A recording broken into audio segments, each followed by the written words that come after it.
Is it over for the Fiend? And is Goldberg injured? And all kinds of other weird stuff. Right here on Outta Nowhere.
Today we witnessed a Super Showdown.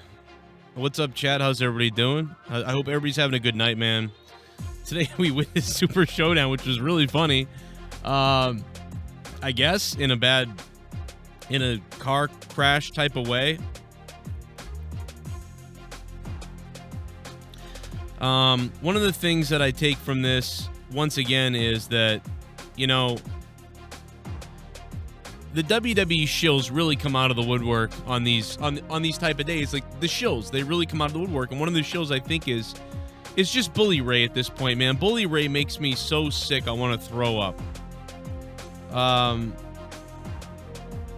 And I'm gonna show some of his tweets, but he's been doing this a long time. And you know, I'd been staying away from Bully Ray, obviously because he scared the shit out of me when I met him in person, and he said he would beat, fucking snap my head, and he did the right thing by me, and kind of scared me into just being like, all right, yeah, man, you're cool, I won't talk shit anymore. But when I was talking shit, I was joking around, so he got mad at me for joking around shit talk. But this isn't joking around shit talk. This is actual shit talk. I love Bully Ray, love him, love the guys in ring stuff, love the guys. Everything. I drove to see the guy wrestle, blah, blah, blah, yada, yada, all the accolades in the world to Bully Ray, but goodness gracious, his WWE dick sucking is second to none. It is bar none. It was unbelievable, the suck jobs that take place from him. Also, a lot of people talking about Goldberg being injured. The only place that's coming from, Jake confirmed it for me earlier, was Sean's View. Sean's View saying Goldberg injured. Nowhere have I heard that, except for Sean's View.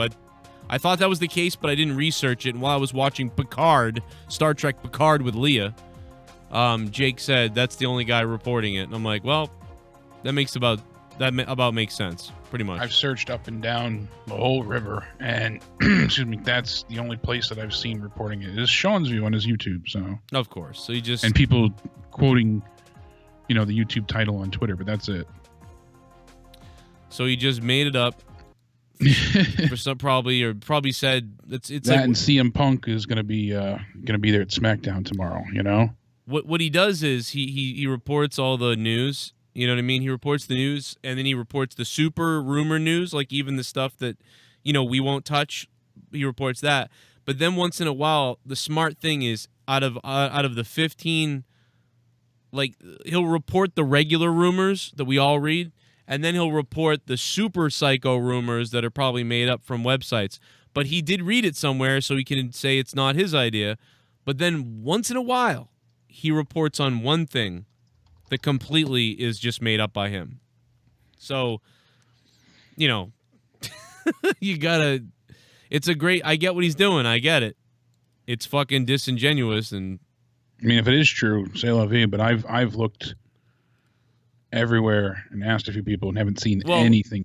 Like I said, if CM Punk ever sets foot on Raw, and even when he came back to Fox, Sean's View, I said this literally 1.5 years ago. Now remember, Sean's View's been doing this for 4 years. 4 years straight of, does CM Punk return? Could he be coming back? Could he be? CM Punk returns on Raw. He writes that. Instead of rumor that CM Punk could return, he writes CM Punk returns on Raw.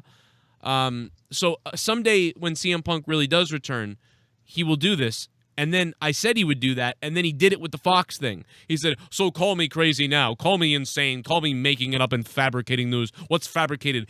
He's on Fox now. I told you. It's like, yeah, you told us? Good job, you fucking retard idiot. You made it up like 700 times, and then one time it happened. Now you're like, I told you. You fucking idiot, moron, asshole. Yeah, he's Nostradamus. Yeah, it's like if I come out every day and I go, oh, hey, this show, we're in season 4 of this new show on TV. I'm telling you, it's gonna go off the air. They're gonna cancel this show. It's not good. They need to fix the show. It's not good. They're gonna cancel it. Then season 5 happens, and I'm telling you, man, they're gonna cancel this. Season 5, 6, 7, and then in season 9 they do cancel it, and I go, I told you this was gonna happen.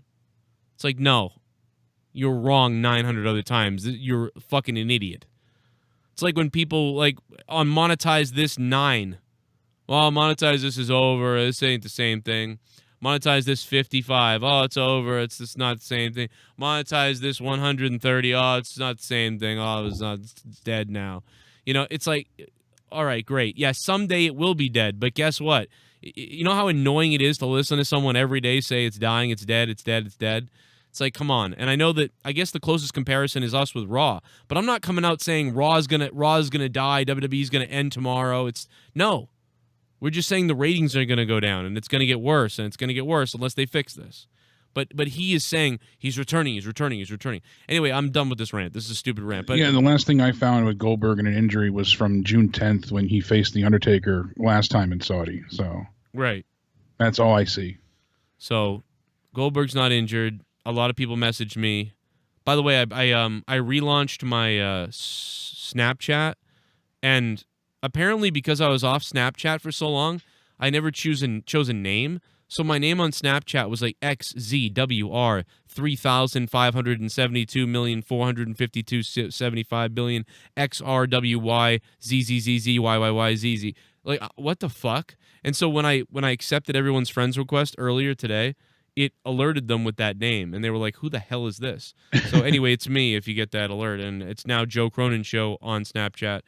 I don't know. I just figured I've tried to be on it 5 different times in 5 years, and I never got into it. Now I'm back on it. Yeah, I saw you make a beautiful woman, so. You like that? I look pretty. The hair was, quite the touch. I'm going to try it. See, I don't feel like there's any benefit to it to me. I get some tits sent to me. That's about it. It's fun to, you interact with people, but that's about it. So. I just get boobs. I get boobs sent to me. That's it.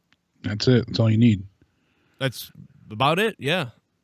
Apparently, the reason behind all of, besides the obvious of Goldberg being the bigger name, the bigger draw for WrestleMania, even if they don't take WrestleMania off the network, sales have not been great. So they think that Goldberg is the bigger draw. And to even kind of push away, I mean, the fans that are the most vocal about their displeasure with what happened today are not the majority. We have to remember that.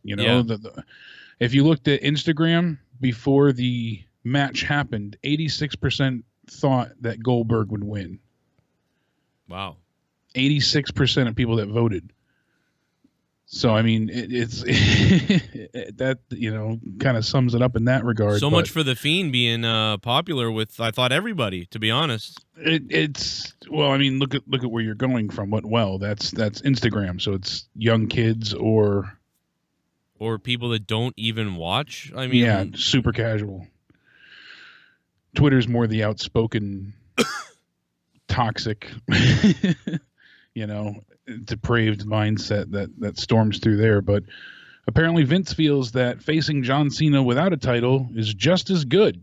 It's still a WrestleMania moment. Oh yeah, well I believe that. I mean, if it's as equal to, he doesn't need the belt. It's just as good as a title match. I don't think it's just as good, but because if it's just as good, that's the quote that we have here. It's just as good as a title match, and I could picture Vince saying that. I mean, we heard it from Punk. Yeah, Punk said it. Yeah, and it lines up yet again. I mean, there's a plethora of displeased fans at this point, rightfully so. I'm one of them, and I think people are less like reactionary in the sense of like being outright angry, and more just so disheartened that they just lost any sense of caring. That's really what it feels like. You see so many people saying like, this is why Bray had to disappear before, because he had to go and reinvent himself after these types of major losses. Yeah. Even Luke Rojas, he usually jokes around things like that, but he's like, you finally think things are turning, the tables are turning for Bray, and now I have no care for the main roster, and I've seen that over and over again. It just, people connected with this character, people liked it. I got to be honest, it worked. I stopped liking him pretty much when he won the belt. Kind of like, what? Like, why'd they do that? I would have rather him not been the champion just because we knew what the inevitability was. But I've still enjoyed every promo and match since. It's still one of the It's still like one of the only things that's fun to watch. I mean, it is. He is one of the only entertaining things. Yeah, and I mean, him and Cena, how they get there, we'll see Cena tomorrow, and supposedly the Fiend will be there. Goldberg is announced to be there tomorrow, so we will see Goldberg. I guess maybe I should have gone to Boston. John we got Cena, Goldberg. Potentially those two are definitely confirmed. It's rumored Bray will be there, but their flight is already on the way back. Everything was successful, no hold up, so that's good. Yay! They all made it this time. There's some sources and people that feel that the Fiend is lost momentum, and even some say that it lost all momentum, and I can see that either which way you put it. Yeah, I mean, it kind of reminds me of the Matt Hardy Woken Broken thing. I mean, except for a little bit more long-lasting. Like, they got that to last. They got this to last a lot longer, and it got more successful. But it's the same sort of thing where it's like they only half commit.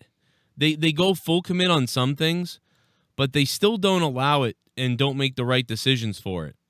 And again, like if I feel like if I was in charge of some of this, like it wouldn't have gone this way. You'd have a viable fucking wrestler.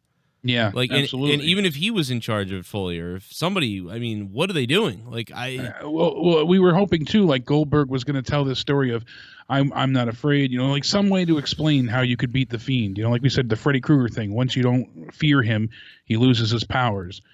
But Goldberg cut an interview after winning the Universal Championship, and he said that, I just had to hit him quick. I just like I did with Brock, I had to catch him off guard. You got to hit these guys before they're ready, right. Especially at my age.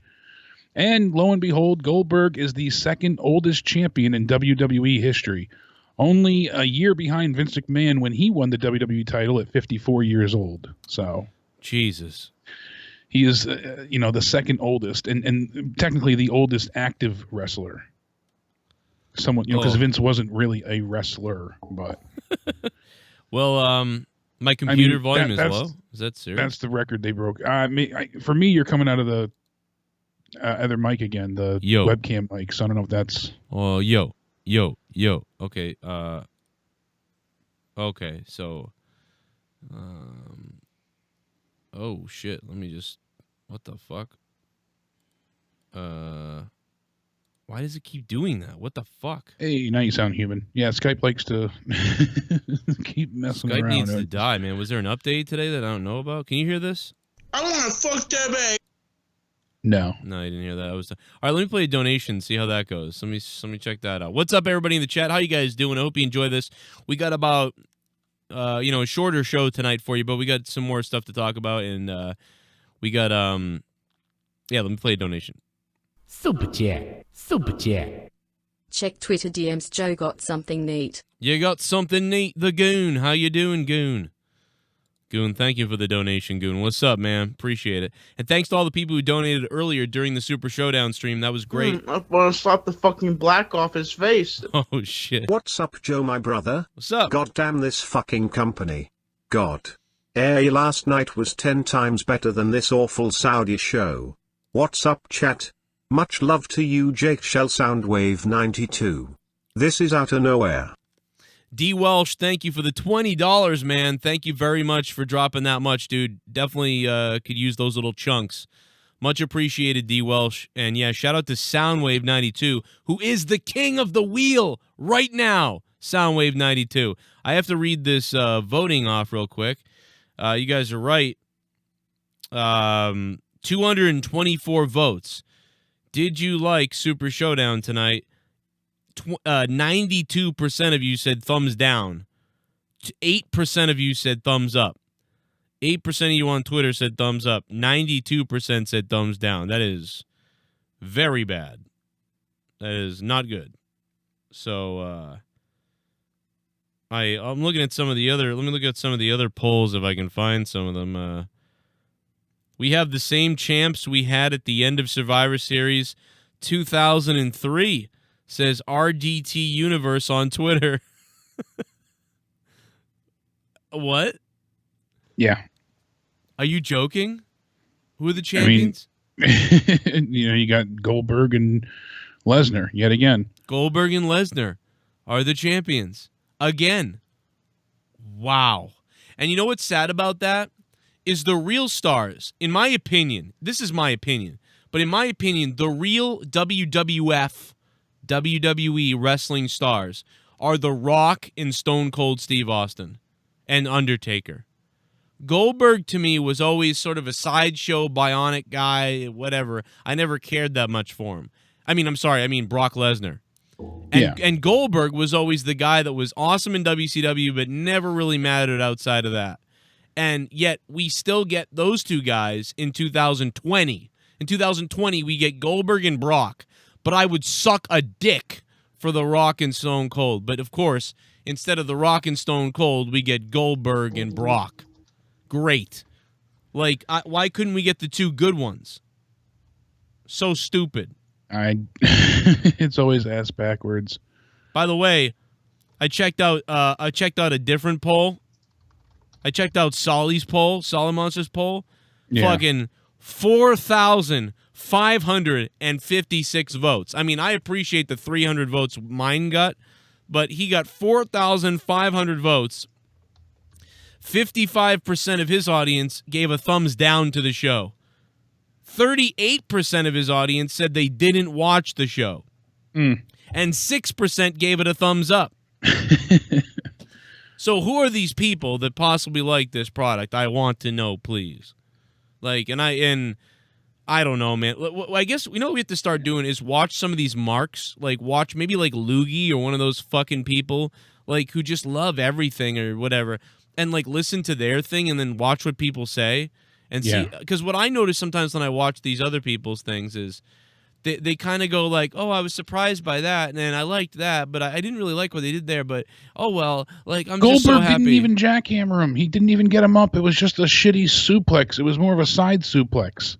Yeah, it was like a fall away soup. Yeah, like it was so sly. I mean, know, dude, how is Bray's he a big boy, but he's done it to other. Like, come on. I mean, AJ Styles, 12 years younger than the Undertaker. Taker wins in 7 seconds. Ricochet, 11 years younger than Brock. Bray Wyatt, 21 years younger than Goldberg. Both beaten, 3 or 2 minutes. Building new stars. I saw that tweet before, and it just stands out. It's like, come on. The move is hard to hit, to lift a guy and then turn him that way, and a guy like Bray Wyatt is really big. Like he's spear him again for fucking Christ's sakes. Don't do it and make it look like shit. I blame Bray Wyatt mostly. I don't blame Bray. Bray lifted off and pushed his feet and tried to keep his balance. You could tell. Yeah, rewatch it again. He couldn't lift him. No, I know he can't lift him, but that's why you got to jump a lot. Watch Bray push off on his feet. I've watched this on a 3 second GIF on repeat. But he's a big dude. It's hard for Bray. It's hard for Bray to get up like that. He's a big, chubby guy. He's very heavy. So then don't do the move if it's going to look like shit. Well, he got it. He hit it. It could have looked. He didn't hit the jackhammer. He hit a suplex. It didn't look like ass. Remember what he did to the Undertaker? Exactly. Don't do it. You can't do it anymore. Well, but the Undertaker. That's the problem here. The Undertaker can't jump. Remember when he did it to Dolph? It looked great on Dolph. Yeah. Dolph's tinier. That's the thing. You're not going to be able to hit it. Don't do it. Yeah, exactly. He lifted him Big Show in '98, 500 pounds. And, he had strength then. No doubt about it. I honestly think Big Show is probably the best jumper of all those guys I just mentioned. Yeah, no serious. doubt about it. But, I mean, it's a combination of both. It really is. It's both things. You have to lift the guy. That's true. That's number one. But the guy also has to be able to jump and sell the thing. And, unfortunately, that's why the Undertaker didn't work out, because Undertaker was too tired and old to jump enough to help. And he's so tall. It's so hard for the Undertaker to get But even vertical. the spears look like shit today. Yeah. You can't tell me, it's because Bray sucks at selling or Bray he didn't never take him right. Or I'll tell you, Bray also, I don't know, man. Bray does not suck at selling. He has done a great job with the Fiend with reactionary movements, and the first spear that he took the other night on SmackDown looked much better than anything they hit today. Yeah, I mean, Goldberg has never been good. I mean, can we be? Exactly. So, and this is what we're leading. This is what we have to look forward to for WrestleMania. I mean, Bret Hart, whatever you do, don't hurt me. Kicks him in the head. Goldberg is like Brock Lesnar. They just throw things around and hope, whatever. The difference is Lesnar is intense, strong, and has the wrestling background. Goldberg really doesn't. Goldberg never really has. Goldberg's always just been hit him, spear him, and then a couple punches, and then we get out of there. Goldberg can actually wrestle around a little bit. And he's intense and powerful. And younger than Goldberg is Lesnar. But they're both similar in a way. Yeah. But Lesnar's a beast. Like a crazy beast. They both have a very limited move set. Yeah. And do better in short match scenarios that are placated and played towards their strengths. Yeah. Oh, I was like, what is this? I just realized my other camera's on still.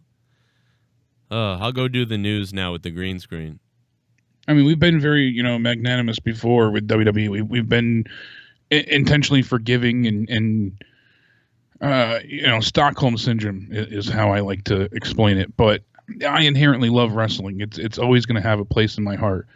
But going through all this today, it wasn't just how everything played out with the main event either. The entire show, there was a lack of care. But knowing that this derailed WrestleMania, even if the Fiend didn't lose, that they had to play to, the Saudi audience, and we have a pay-per-view in 2 weeks again. There's so many problems with how everything's being handled at this point in time. And it's not just outside looking in, because the locker room is unhappy and the viewership is down, and you can't say that, Goldberg's a huge draw, because the ratings don't reflect that on Fox either. I see no evidence that supports that he's, bringing in more than anybody else. Bro, that a lot of people, and I'm kind of in part way, I'm glad Goldberg won, because people were like, the Fiend can't lose because he's bringing out his custom belt. And I was fighting with people in the chat about that. I was like, what does that matter? What the fuck does that mean? What are you talking about? He can't lose because he has a custom belt?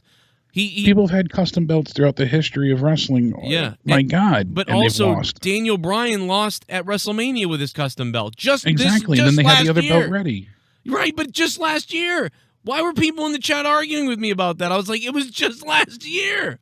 Exactly. I mean, Elimination Chamber is in 1 week, and we have nothing really officially set for that yet. By the way, this belt is sick. Oh, it's a great looking belt. How much was it again? Originally, it was over, I think, like $5,500 or $6,000, something along those lines. Oh my God, dude, what is wrong with them? Because each one was handcrafted and custom made. That is the most fucking awesome thing that they've ever, maybe one of the best things they've ever made. And him coming out wearing it over his face, essentially around his neck. Yeah. So it looks like a double mask. It had a great look to it. Hurt and heal. That is awesome. That's awesome. But, again, It kind of reminds me of, do you remember when they gave The Undertaker the WWE Championship, like, almost right away, way back in the day? Yeah. This is kind of what that reminds me of in some ways.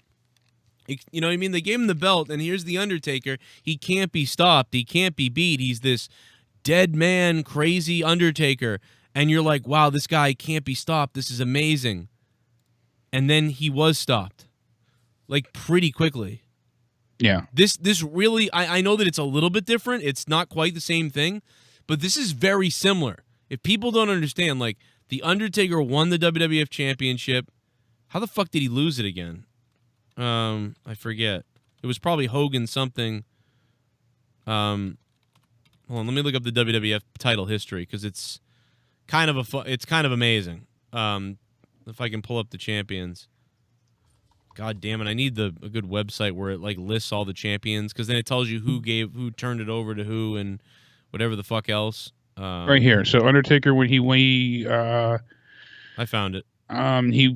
He ordered a rematch at this Tuesday in Texas. 6 days later, where he lost the title back to Hogan. So it was only 6 days. I remember. Yeah. So it's different, but in a way, it's similar because they built up the Undertaker. We're talking about it was 1991.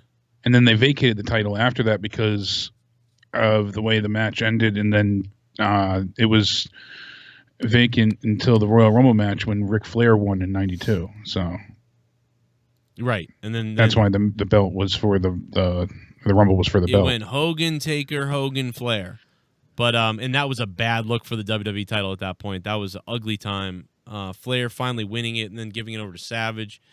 But yeah, so the Undertaker though, he was built up because it's 1991. The Undertaker arrives on the scene. He's this dark Undertaker. Oh my God, no one can beat him. He's impervious to pain. And then he beats Hulk Hogan. Now, he had a help of a steel chair too. He tombstone Hogan onto a chair, but then he loses. He loses the belt to Hogan. It was like, what were they doing? And I know that it was sort of to get heat and then eventually move into the Flair thing, and then that didn't happen, and that was a big problem. Oh, man. Unbelievable stuff. Yeah, I mean,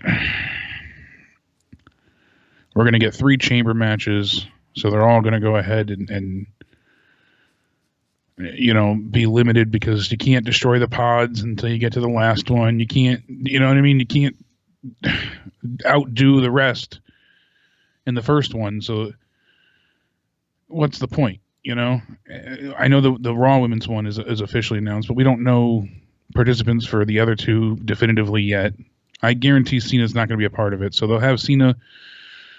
He'll show up tomorrow, and then Bray either pre-recorded something if he's not there, or the Fiend will come out and say something, you know, do something with Cena. That's my guess. Right. Roman will win the chamber against a bunch of heels, which we pretty much already saw. They'll make you think, you know, someone you don't want to win is going to win, like a Baron Corbin type, and then Roman winning will be better. Because if they put anybody else in the chamber that you would want to win, people are going to revolt again. Right, like Kofi. You can't Kofi.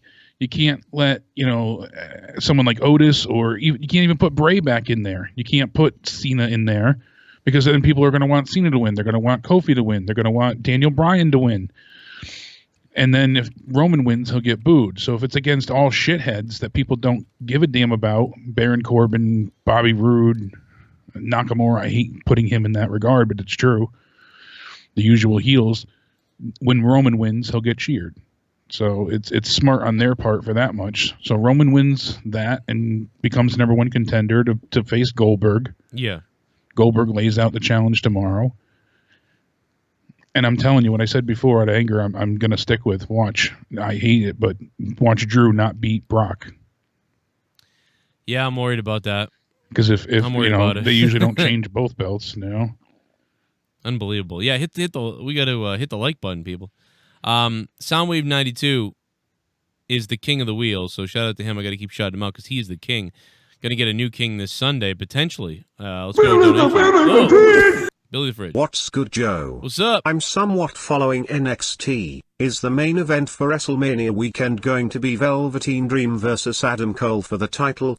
If not, what do you think it will be? I'd go with that.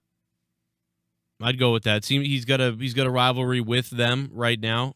It could be secondary to someone else, but I think it's going to be Dream at this point. I think they're going to move with him.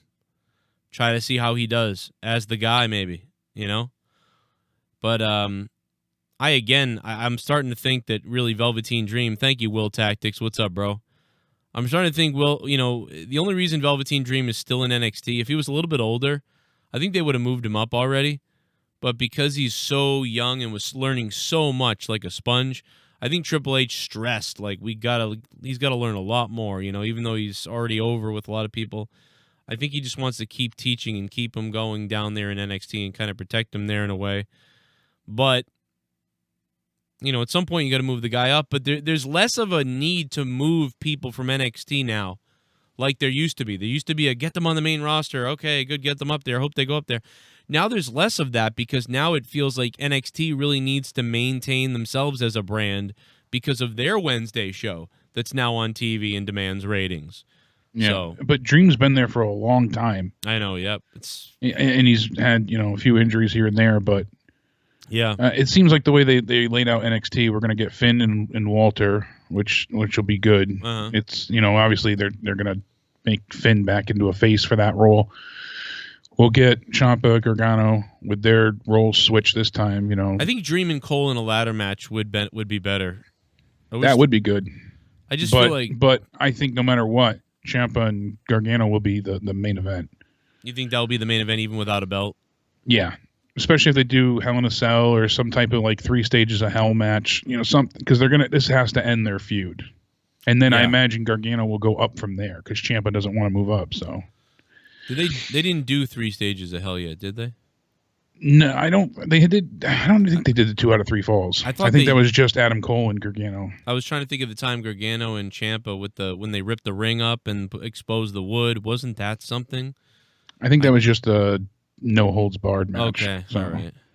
Yeah, loser leaves NXT, that kind of thing. Yeah, exactly. Yeah. I think that's what they're going with because Gargano's been there for a long time. You know, a lot of these guys have, and they're obviously just going to keep bringing in new people. Killer Cross is coming to NXT. We saw that, you know, tease last night. And, they also announced that there's going to be a ladder match for the #1 contender for the NXT Women's title. So Regal set that up because Rhea Ripley is going to be involved with Charlotte at Mania. They're not going to have the women's title defended at Mania, right? Because it'll be at NXT. Yeah, it'll be at Mania. So Tampa's not going to have for TakeOver the women's title. Who's in the... So next week, we also get Velveteen Dream and Roderick Strong in a cage match, as well as Dakota Kai and Tegan Nox in a cage match. So sign me up for the ladies. Absolutely. Right. Yeah. That I'm excited for. Good. Oh, God, I can't wait. I mean, now I'm excited about women's wrestling again. Yeah, absolutely. I can't believe they've been killing it. Yeah, the women in NXT, man. I'm ready to go. I can't believe it, dude. It's... And sadly, they brought Charlotte back, and she's not a draw. They had 717,000 viewers, and AEW had 865,000. AEW won every single demo as well. Did they really think Charlotte was a draw? That's one of the goals they had in mind of bringing her back against Bianca Belair. That was the main event of NXT. So I can see it to add excitement or to add some kind of thing or whatever, but Charlotte being a draw, I mean, she'd be a draw if she was like, if you announced Charlotte Flair was coming to wrestle at, you know, BWCW in like Arlington, Vermont or somewhere. Yeah, somewhere that isn't. Yeah, like maybe like 300 people would show up to see her, 300 or 400 people to see her. That's a draw now. Like that's what the draw is. Like that's how they built this. Is anybody aware? Yeah, make a promoter money and what I'm saying to you like is. Like, say WWE comes to fucking Lexington, Vermont, or Lexington, Texas, or somewhere, whatever the fuck. WWE comes out. A lot of the people coming are just coming based on the name WWE. The draw is WWE. And then what happens is after that 30% are coming, or 50% are coming based on the name WWE. And then after that, it's like hundreds, little pockets of 100 people here for AJ, 100 people here came because of Roman, 100 people here became because of maybe Charlotte, 100 people here because of that. So if she appeared somewhere you'd get 1 to 2 to 300 people showing up. So she would draw 300 people. She won't draw the numbers. Yeah, well, she's not going to draw. The ratings were down for both shows, but especially for NXT. And CM Omega in the chat says Charlotte's a draw to plastic surgeons. Yeah, it's just somebody drew her whole fucking body at this point. It's bizarre. Seems like it, but yeah, I mean, last week NXT had almost 800,000. They were at 794. This week they were at almost 700,000. So let me get the stats here.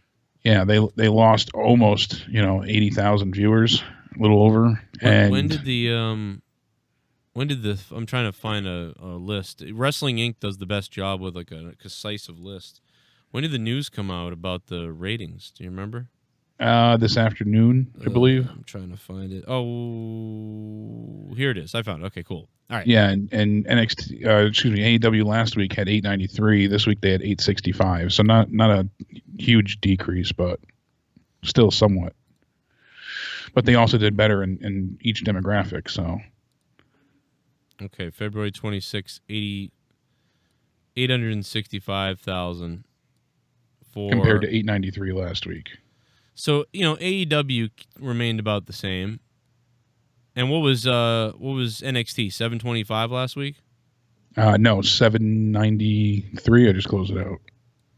Oh, okay. Well, they both dropped, but yeah, NXT almost lost 100,000. So NXT was 794. Sorry. So NXT lost about 75,000 or whatever you want to say, and AEW only about 30,000. Huh. And I figured, the go home show would possibly get them some more viewers, but that wasn't the case. Imagine if AEW was like, we're launching on Wednesdays, and then 5 weeks in they changed to Thursdays, but they had it set up that way the whole time. That way they could throw WWE off. That would be amazing, fantastic. I think they would do so much better because people that watch NXT would tune in if there wasn't a choice to be made. Yeah, I think AEW would be hitting the millions every Wednesday. So yeah. WWE did its job because we really said, Jake, that at least I felt based on the numbers and based on what I saw, and I know that you said it was a little different than what I thought, but I always thought that only 300 to 500,000 people were really watching NXT. So on the network by the whole week, after even rewatching it 5 days later or whatever it is, I felt like there was only 300 to 500,000 people watching. Now it's on TV. You get 717,000 people watching. I feel like that's more than we're really watching originally, but whatever, So, I mean, they're taking... I mean, the only report we were going by was that quarters. Yeah, I don't know what I'm saying. I'm guessing. Yeah. I don't know. The one time that we had only that little bit of information, I think it was over 700,000 for viewers. Yeah, it was like 780, 750, something like that. Yeah, and that was just what they were reporting for NXT for that specific quarter. So yeah. So it doesn't mean it wasn't less usually, or that wasn't an average, or that, you know what I mean? That wasn't a one time. Plus, then you get fans who even if they don't like AEW that much, they'd watch it just to hate watch it, and then be like, all right, let's see what NXT does now, then they'd watch NXT, or somebody's like, whatever. You just end up watching both. But when you're left with a choice and you kind of like one more than the other for sure, you easily make the decision like, oh, I'm watching NXT. Like, we'll see what happens with AEW later, or I'm watching AEW. We'll see what happens with NXT later. So, but if there was just one show on, you'd be like, all right, sometimes AEW's all right. I'll check it out. Hell, I watch Raw. I'll check out AEW.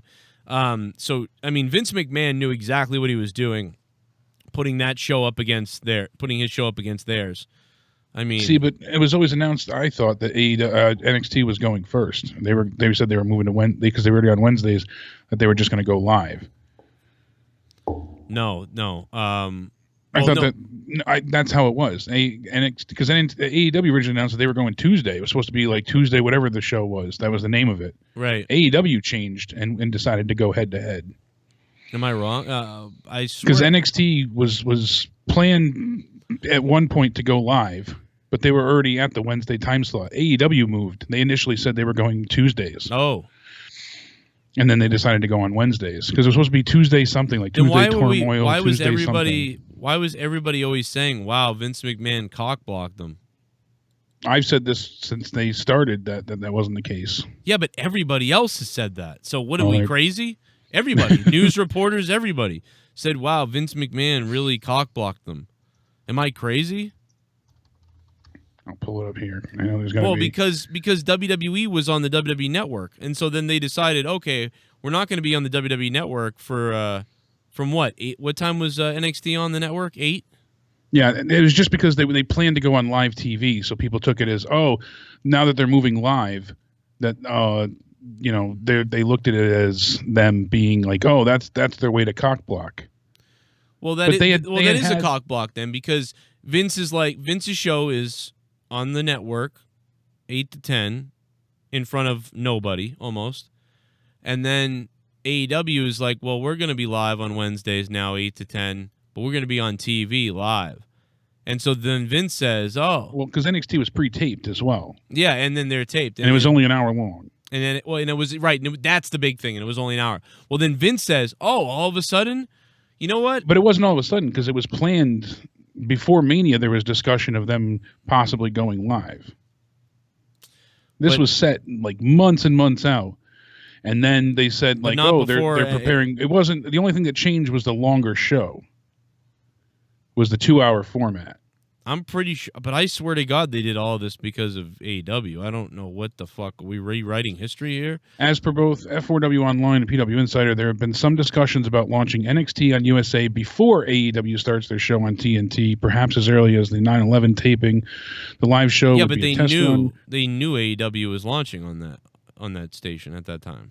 Yeah, he wants NXT to start first, and he said Vince McMahon is reportedly not just adamant to run head-to-head with AEW, but he wants it to go ahead and air first. That was their plan. So Vince knew what he was doing. He's like, all right, we're leaving the network, and we're going to go 2 hours, and we're going to go live, and so it's kind of... Because they originally, we thought they were going to go to, you're right, Fox Sports 1, remember? Before AEW was even in existence, there was talk about them when they made the Fox deal. Yeah. What, 2 years before that, 2018? Another show happening, yeah. Yeah, they said that, they were discussing moving it to Saturdays at one point. Then, it was tentatively moving somewhere at some point. So, with the Fox deal, they had discussions all the time. Do we want to go to Fox Sports 1 and do a Saturday show? And that's how, once they decided to go live with this, that's how WWE Backstage finally came to play. So... Yeah. But NXT was always planning on going somewhere live. But the show changed to be, I guess, 2 hours. But when AEW was originally announced, they had said Tuesdays. I remember that. Yeah, that was way early on. But yeah, it was going to be Tuesdays. Then they were like, all right. They couldn't get Tuesdays because of the basketball deal. Like, it would have been fucked up with basketball. Let me go to donations. Pour me a beer. You've got a new we got a new sub. Rowit. Felwan, what up, man? How you doing? What up? Thanks for subbing. Pour a drink. What about Tommy? What? Tommy's gonna murder me? What are you talking about? Fucking, I don't know. Tommy ain't gonna murder me. He called the show earlier. Didn't know what the hell he was talking about. Typical. In January 2019, AEW filed a trademark for Tuesday Night Dynamite for a live television show. Yeah, I remember that. Vince? What the fuck the point is, Vince? What the fuck the point is, Vince? Guess the secret to beating the Fiend was to let a 53-year-old finish with a botched jackhammer, smiley face. It took 5 years to recover from his burial at WM30. This time is worse. It doesn't matter if they put the belt back on Bray tomorrow, the damage is done. Yep, the Bray Wyatt is over, baby. We'll see you later. See you later, Bray Wyatt. The Fiend is dead. Now, if you would... Oh my God, he's just dead.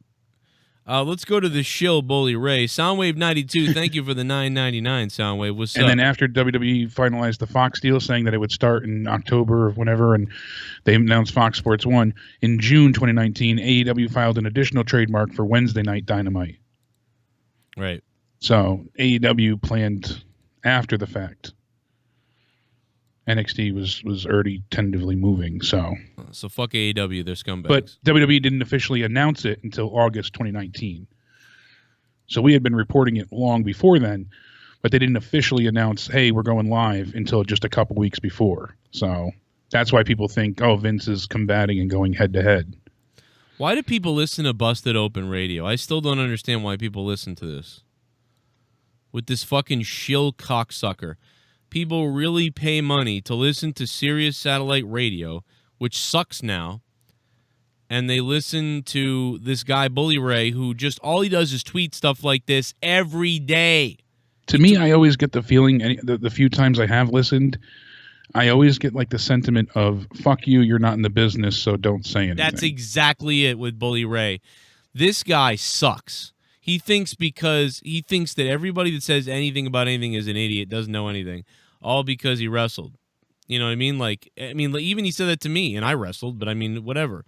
If you're shocked or angry by Goldberg becoming the new Universal Champion, you just don't get it. You just don't get it. It's WrestleMania season, kiddies. P.S. told ya. But then going by Vince's logic of you can have a match with Cena and it doesn't have to be for the title. So couldn't Roman have a match with Goldberg, have it not be for the title, and still be just as much of a draw? Yeah. It's the same logic. So you could have had him keep the belt here. Why? You know, it still doesn't add up. I understand their reasons.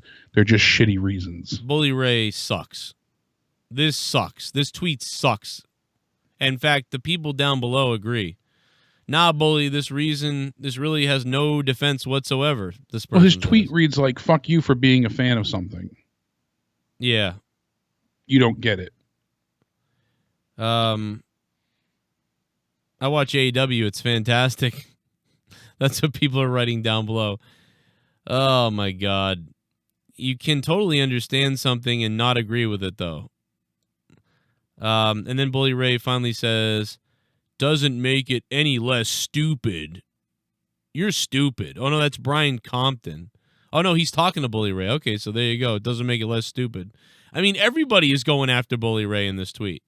So either Bully Ray thinks he's clever for being a dickhead and he's trolling everybody to get reactions.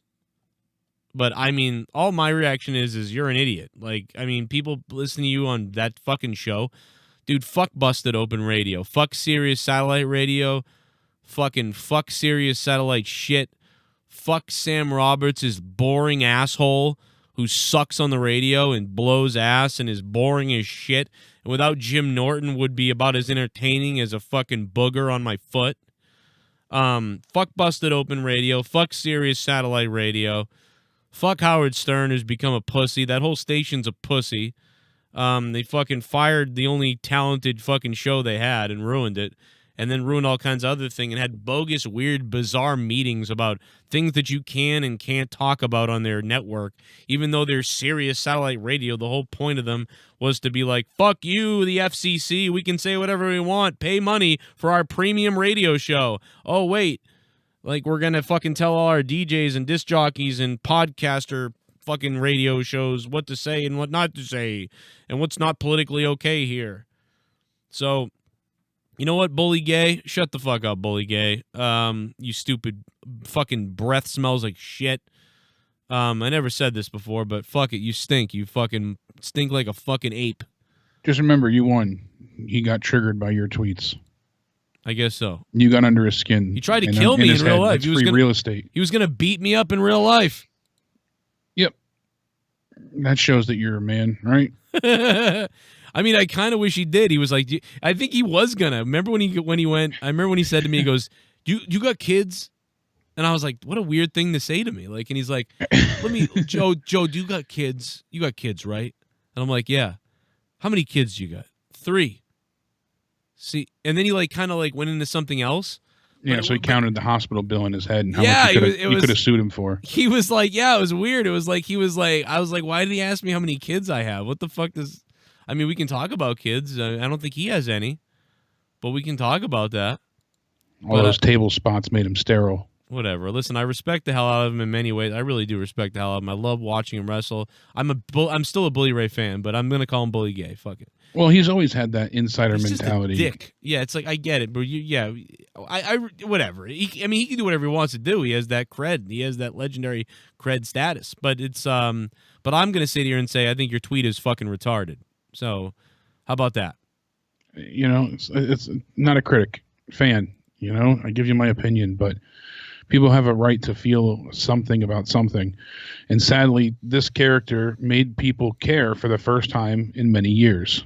And they they ruined their new toy, basically. And it's not like in the Otis sense where like people are heartbroken that he didn't get the date and everything fell through, like, oh, you feel bad for him.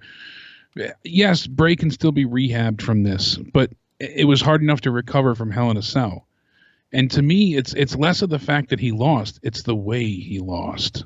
Yeah, because like if there was a match at WrestleMania, like that would be different. If he was finally defeated for the belt at WrestleMania, that's sort of different. He had this Superman run, and then he lost at WrestleMania. But the fact that we don't really see him that much, exactly, and it trivializes everything up until this point as well. And yeah, I really am just like totally confounded with this in a sense of why, so Goldberg could have been at Mania. He doesn't need to be the champion, right?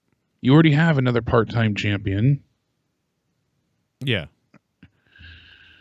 I mean, is it not bad enough that you're relying on five part-timers? Can I just call someone out in the community? Let me call someone out. Because I know you're one of Scott's friends, Scott's boys. Let me just call out how pathetic you are and how pathetic this community is. I understand that you want to do show after show shitting on me, Silver Saint, you fag idiot. And, that this guy, that I get buried left and right. All these fucking tweets, all these fucking videos done on me all over the place. Joe Cronin sucks. I hate Joe Cronin. Joe Cronin should die. Please kill Joe Cronin. Get him off the internet. I don't watch anything he does. I hate him. Don't watch him anymore. He sucks. I don't watch him. You blah, blah, blah, blah, blah, blah, blah. Right? And, all these people that bash me and they want to fucking ruin me and they hate me and I'm going to end soon. And, it's just critical stuff. Who cares? It's harmless what everybody does, all this stuff. But, I find it interesting that you don't watch anything I do, or that all these people don't watch anything I do, yet every little thing I do, there they are. Is that not the weirdest fucking thing in the world? There's former co-hosts of mine that still talk about me to this day. They won't just leave me alone. Nobody will leave me alone. And these people just fucking continue to shit on me and continue to say that they don't watch me anymore, and chats all over the place. And then people send me stuff that they say about me and they're going to harm me and all kinds of things like that. Well, here's the bottom line, Mr. fucking Silver Saint. You don't watch anything I do anymore and I suck. That's you're right everywhere. You should stop watching Joe. I did a long time ago. He sucks. Okay. Then please explain to me why in the world every little thing that I mention or tweet or talk about, you go into and get into it personally. If I tomorrow tweet out that I've decided to support Michael's Flowers in Boston, Massachusetts, you would literally call Michael's Flowers and tell them that I suck or whatever the fuck. If I decided tomorrow to buy something from Walmart, you would call Walmart and warn them about me. Why? And yet, everybody loves you, though, Silver Saint. Everybody loves you. My former co-hosts all have shows. They just love you to death. Oh, Scott and Alien Man, he just loves you to death. Other people, they just love you to death. You're like, great, what's up? It's him. He's the coolest thing ever. Oh, yeah. But you don't watch me, and I'm a scumbag, and you stopped watching me a long time ago. Everybody should just stop watching me because I suck. But yet, every little thing I do, there you are. So apparently, nobody watches me more than you do. In fact, the other day I said, hey, everybody, go check out my commentary that I did on Title Match Wrestling. And, go take a look at it if you want. If you're into what I do, some people want to hear my commentary, go check it out. It's up on Title Match Wrestling. It's on some other place. You got to go find it. Well, some of you guys did go find it. Not all of you, but a lot of the hardcores found it. A lot of hardcore fans went over there and went, all right, I'm going to listen to it and leave a like and stuff like that. And there they are, some people commenting, some people who just watch Title Match Wrestling, some people are Joe Cronin people. Hey, Joe Cronin's great. Yeah, some of the more hardcore people I recognize, Kiri and Modi and stuff like that. Oh, look at that. There you are. That's so weird. So you watched the videos where I announced that I was doing commentary. So you do watch me. You do watch me. I mean, I knew that because you follow everything I do, but there you are again. The match is awesome, but the commentary is horrible. Get a better commentator next time, please. But you know who I am. You know who Joe Cronin is. So you just went there to say that. So there you are. But no, we don't hate on you, Joe. You know, we don't try to encourage people to destroy you or to be negative about you or to shit on you. Yeah, we don't do that. No, it's not about that.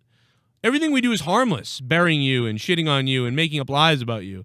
Yeah, it's just harmless. Just harmless what we do. But I'm going to go do everything you do. I'm going to go look for you. Just like Adam Bazzini, who wrote a letter to Top Rope Promotions to get me fired from doing commentary there. Oh, yeah, he's just harmless. It's all just harmless. It's all just harmless. All the former patrons that left me and then say I suck now and I'm garbage and now say that I'm a scumbag piece of shit. Oh, it's all just okay. It's just you can't take critique. You can't take critical stuff. Oh. I guess I mean I guess you're right. You don't watch me anymore, do you? Except you watched the announcement of me doing this commentary. So you watch every little thing I do. You love me. So you really love me that much that you follow everything I do. You go to everything. You tweet about it. You tweet it. You go to Snapchat probably. You go everywhere. Every little thing I mentioned, there you are. Every little thing. That's how much you want to suck my dick so bad.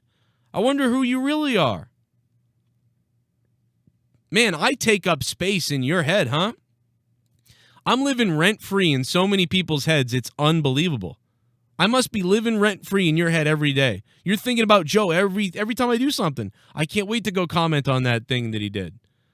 Man, I tell you what. How sick are these people in this community? Especially the ones that would literally leave a Patreon and then just go to a different person and then say that I'm a scumbag for no reason and make stuff up. How many people do I have to prove this about in the community and around the world? How many people do I have to prove this about? We did it with Salty Cameron once. We did it with multiple other people, too, where I simply asked a question, then I was told I was berating people. I didn't berate anybody. I asked a question. Imagine if someone calls you a faggot shithead out of nowhere and you never had a problem with them, and then you ask them, why did you call me a faggot shithead? What the hell's going on? I thought you were my friend. And then they go, oh my God, he just attacked me, and he was just yelling at me, and he was, oh God, because when I can't leave a Patreon, I can't just do it. No, that's not what I did. I just wanted to know, after like 2 years of being friendly with you, why did you call me a shithead all of a sudden and flip out on me? Jesus. Oh, it's my money. I can do whatever I don't know. Oh, yeah, you got caught being a double standard faggot fake person. And I asked you why, and you didn't have an answer. Because you're just a scumbag shithead. Oh, that's why. Okay, that's all I needed to know. Thanks for telling me. And here we are again. And people wonder why. Why can't I come back on the show? Why can't I come back to the show, Joe? Why can't I be back on the show again? There's your reason. Because people are psychos.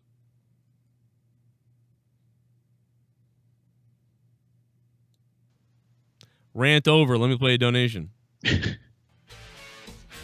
I'm making sexy transvestite from sexual. Hey, Tommy, why don't you interview a guy who says he's going to kill me in Canada a little while ago and then kill me last week? It's great. I'm making sexy transvestite from sexual Transylvania. Sexy transvestite from sexual Transylvania.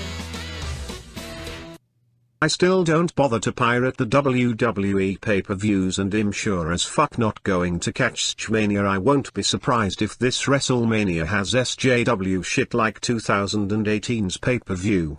Oh, Asuka and her YouTube autism still make me cringe. Asuka and her YouTube autism make me cringe. Jesus.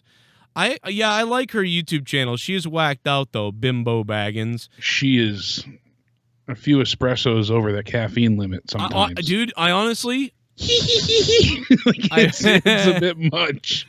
I wish I could be on her level, dude. You know, but to be that inherently happy, I'm jealous. She's just always smiling there. And she does the craziest things out of the most simple thing. You know, she turns it into like this big chaotic moment. I don't want to be making like homemade sushi turned into the biggest disaster in the world, but it's funny to watch. Well, see, I like that. She's adorable. I don't want her happiness, but I want her energy. That's what I want. Like, I want to be Hyper Joe all the time. And unfortunately, if I was, like, you wouldn't get a word in. Because when I start going in a rant phase, then it's like Jake just has to sit back and be like, all right. But, you know, when I'm sometimes when I'm in normal mode, I'm too tired. And I'm like, I wish I was more awake. Because, especially if I'm solo on a show. If I'm solo, then it's like, I hope I'm wired. Because I'll never stop talking. I'll just keep talking about things. But if I'm normal, I get tired immediately. I start getting tired. It's weird, dude. Like, I'm always tired. I probably have fucking cancer or lupus or some shit. I don't fucking know. But anyway. But yeah, people wonder why they get blocked or why I don't bullshit around anymore with bullshit and why they got in trouble or why this happened or that happened. It's because I see what goes on, and when I see it, I go, I don't deal with bullshitters anymore. You know, if you're a bullshitter and you think it's okay, fuck it. I'm somebody who likes to defend my friends. If I see my friends being fucked with, I fucking defend my friends. I defend my friends. But if I see people that I think are supposed to be my friends just being like, yeah, let's just shit on them. Let's just make shit up and I'll go along with it. And I just want to be everyone's friend. No. Fuck yeah. Fuck that. Because that's not how I am. I defend my friends. Someone shits on my friend for 2 hours every fucking other day. I don't just go, oh, well, whatever. It's okay. That just made that completely up and shit on him. Like, that's okay. No, I don't do that. If someone fucks with my friends, I call it the fuck out. And I fucking fire myself. I fire back myself. So that's what I am. And that's what I'll always be. And I ain't fucking apologizing for it. So when I see somebody fucking week after week shitting all over me about something that isn't real, and people want to just be like, I don't know, I just like everything. Well, fuck you then. And that's how I feel. Because I fucking defend my fucking friends. And I will defend them. I'll fucking go after people if I have to. I'll take on the fucking world, motherfucker, and I'll smash it down, and I'll piss on it, and I'll jerk off, and I'll stick my dick in it, and fuck it if I have to. Are you ready for this? Even if it costs me friends, I will do it! I will do it! Are you Ready for this?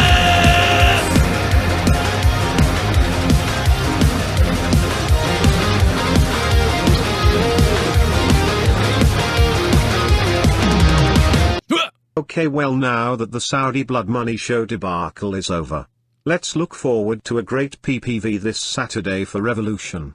Fuck Vince, time for the Pine Box. Wow. Shell, thank you so much for the $11.50. I'm glad it's over. Yeah, Revolution is going to fuck this show in the ass. It really is. Revolution is going to fuck this show in its goddamn asshole. God damn it. Oh, man, I can't wait till that show just shits on this one. And just shits on it. It's coming. You think it's coming? You think it's how bad do you think that Revolution is just going to shit on this? Oh, it's going to destroy this show wide open. We didn't even really give ratings, but it's somewhere around like a 3 or 2 out of 10. I was mad. Yeah. I was going to say originally a 4. But even that is too generous. Yeah, it's bad. It's really bad. It's abysmal. I mean, people said, "Oh, well, you know, the cage match wasn't bad. That was so boring." I'm sorry, it was. The women's match was clunky and just The New Day lost their titles. You didn't even realize that The Miz and Morrison won, and you're watching, because that's how anticlimactic that victory was. Yeah. So we have new tag champs, and it doesn't feel monumental at all. Morrison's first title in nearly a decade, and it's like, okay, now what? Right. Seth's match, again, Street Profits and him, I think that was probably my favorite match of the night, honestly. Ricochet and Brock, pointless. Doesn't help either man. Makes Ricochet look like a bitch. And Brock gains nothing from beating a smaller guy. He already is dominant. We saw him do that the entire Rumble, so what's the point? Right. The whole like theme of this night is what the fuck the point is, Vince. That really sums it up, And I like what Aaron said on Twitter. He said the whole Bully Ray acting like, I wrestle, you don't, so don't complain. He said that's so played out. How many shows do you see telling you what happens backstage? How many interviews do we see on YouTube with guys telling you what's going on? He said at the end of the day, wrestling has been broken wide open. Smart fans are able to find out what's going on in a matter of seconds. And Bully's old school way is played out. He's right. Right. He's absolutely right. He's stuck in a time capsule. I almost wonder if Bully thinks like it's almost like Bully thinks all these things are going the way they used to go. Like even by that comment, like it's WrestleMania, people, like don't you get it, like and all that stuff. And it's like, yeah, like that's how it used to be. Do you really think that this was throwing up this stupid example of, if you saw, two big stars back in the day, if you saw it was going to be Randy Orton and John Cena, 2005 or 6, and all of a sudden Stone Cold came in and beat out, John Cena, and he took his place. But that's not what this is, because between the age difference and the lack of timing and so many other stars, it would be more. God, I can't even give a proper, true analogy, because it that doesn't fit. It's not the same. You're not talking a 5-year age gap or even a 10-year. And someone right. that isn't able to put on one hell of a match. He's not an almost 50-year-old Chris Jericho. If that's the thing. It's not the fact that the Fiend lost. It's how he lost. Mm-hmm. This is almost like if they had in one of the Rock's last year's get replaced by Bruno. That would be what it's like. Right. A 7-year-old Bruno Sammartino, kind of. What the fuck? That's what it feels like. Yeah, like Bully Ray is. What is he talking about? There's never. We're gonna take Stone Cold out and replace it with Vern Gagne. That this is the kind. That's what it's like. This is your second oldest champion in history. It's 1999, and they're like, okay, The Rock and Stone Cold, it's not working. Where's Bruno right now? Where's Bruno Sammartino? Hulk Hogan? And so, Hulk Hogan was still kind of in his, not his prime, but active. Yeah, but that would be more permissible.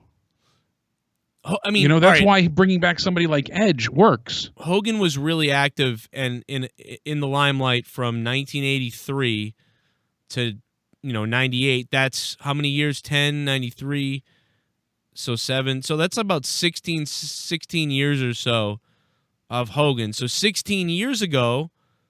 Yeah, I mean, it was Goldberg and them. So it would be like getting rid of The Rock and Austin and bringing in Hulk Hogan and Virgil or somebody else. I don't know. It would have to be older than that. Yeah, it had to be Hulk Hogan and Macho Man, I guess. Bringing them back. Even older than that, because you figure, that if we're going off the age comparison here, you got, 17 years. Oh, it's never happened. Bully Ray, it's never happened. It's not WrestleMania time, guys. Hey, this is what happened. No. 2 guys who won the championships in 2003, 17 years ago, never came back to beat the younger guys who are now in the company to then be the champions. 21-year age difference, Joe. Sorry, 21 years. But a 17-year difference between when they were champions is what I'm talking about. Like, yeah. What? I had said 17 years. But you're right. No, but their age difference too. And it's like that's never. I'm sorry, this has never happened in wrestling. Never has this happened. But Mania is focused on Edge coming back, which is all well and good. I'm excited to see him. That's not the point. But we've seen him not even in a match, just in a Rumble. Right. You know, we still don't know. I'm sure he can go, but we don't have anything to go off of it at this point. And then we have Brock and Goldberg, who combined can last 5 minutes in the ring effectively. And now we're going to add, you know, John Cena, who I'm actually anticipating and looking forward to, thankfully, out of everybody coming back, and The Undertaker. And The Undertaker, I'm sorry, he doesn't look great at this point. He has a hard time moving, and I don't blame him. He's put in his time. It's hurting his legacy at this point. These matches and these random losses, and it's ruining the magic that was The Undertaker, at least to me anyways. I know we'll always have what we had back then, but it's making each time he appears like, oh yeah, you get the nostalgia goosebumps and you're like, it's good to see him. But then when the physicality starts, you're like, oh, it's uncomfortable to watch because it looks like he's creaking with every step he takes. Right. So. Ugh. And the thing is then too is that even if they took out The Rock or they took out Austin, one of them, they still had other big stars that could ascend pretty quickly. Yeah, they had Triple H waiting. They still had The Undertaker. They still had Kane. They had Triple H in the background. X-Pac and The Miz and the Billy Gunn and Road Dogg and Shawn Michaels was the commissioner at the time, but eventually he'd be back. You had Big Show. You had a wealth of talent that was able to take over. Jake, now more we than have anything, though, Jake, they had the storytelling. So if God forbid The Rock and Stone Cold and somebody got in a car accident, like that's what happened. I mean, kayfabe-wise, Stone Cold got in a car wreck, but really he had to go and have neck surgery. But I mean, all of them, if they all went out at once. They would have found a way to make you love somebody new. Because they were writing so good at the time. They were so good and so fire that they would have, even though you would have missed, obviously you would have missed Austin, you would have missed The Rock, it would have been a wound, but they would have put out compelling stories with The Big Show and Mankind and Kane and Look at what happened when Austin couldn't make it. And Jericho. They had the Big Show sub that night, but then they had Kurt Angle go on this great run. Right. And then Chris Benoit not long after, and then it was Eddie Guerrero. Like they had for a while, these guys that were just able to grab the brass ring. As much as I hate that term, it's the truth. Now I genuinely feel like you said, anybody attempts that, they get punished. And I hate the yes men term too, but it's the truth. We've seen it. We've heard it from the writers. Time and time again, it's what Vince wants. It's an audience of one. Whether you think he's out of touch or not, it's certainly, it's hard to not make that argument with what we're seeing each week. Right. I mean, it's not entertaining. The ratings are tanking. The stock is down. Tickets aren't selling. The merch is down. House shows are not making money. They don't have future prospects right now. They don't have anything. That's why they didn't give you anything at the meeting, because they don't know what the fuck to do right now, or they're trying to figure it out. Yeah, and they have people that could be the stars. They have people. I know he doesn't want to make these huge talents because then they can leave for AEW. But the problem is you're going to get eaten alive as AEW gets bigger and bigger. It will happen. I'm telling you. It's not going to be an overnight thing, but it will be a gradual change. I just know that we said this would happen years ago, and people made fun of us, and people got mad at us, and they shit on me, and here we are. They're wondering what's going on, and it only starts with the television show. It literally starts with the weekly television show. And then when they do crazy things at pay-per-views like this, people get angry. Because this is all they had to look forward to. Because the TV show sucks every week almost. Most of the time, the TV's not good.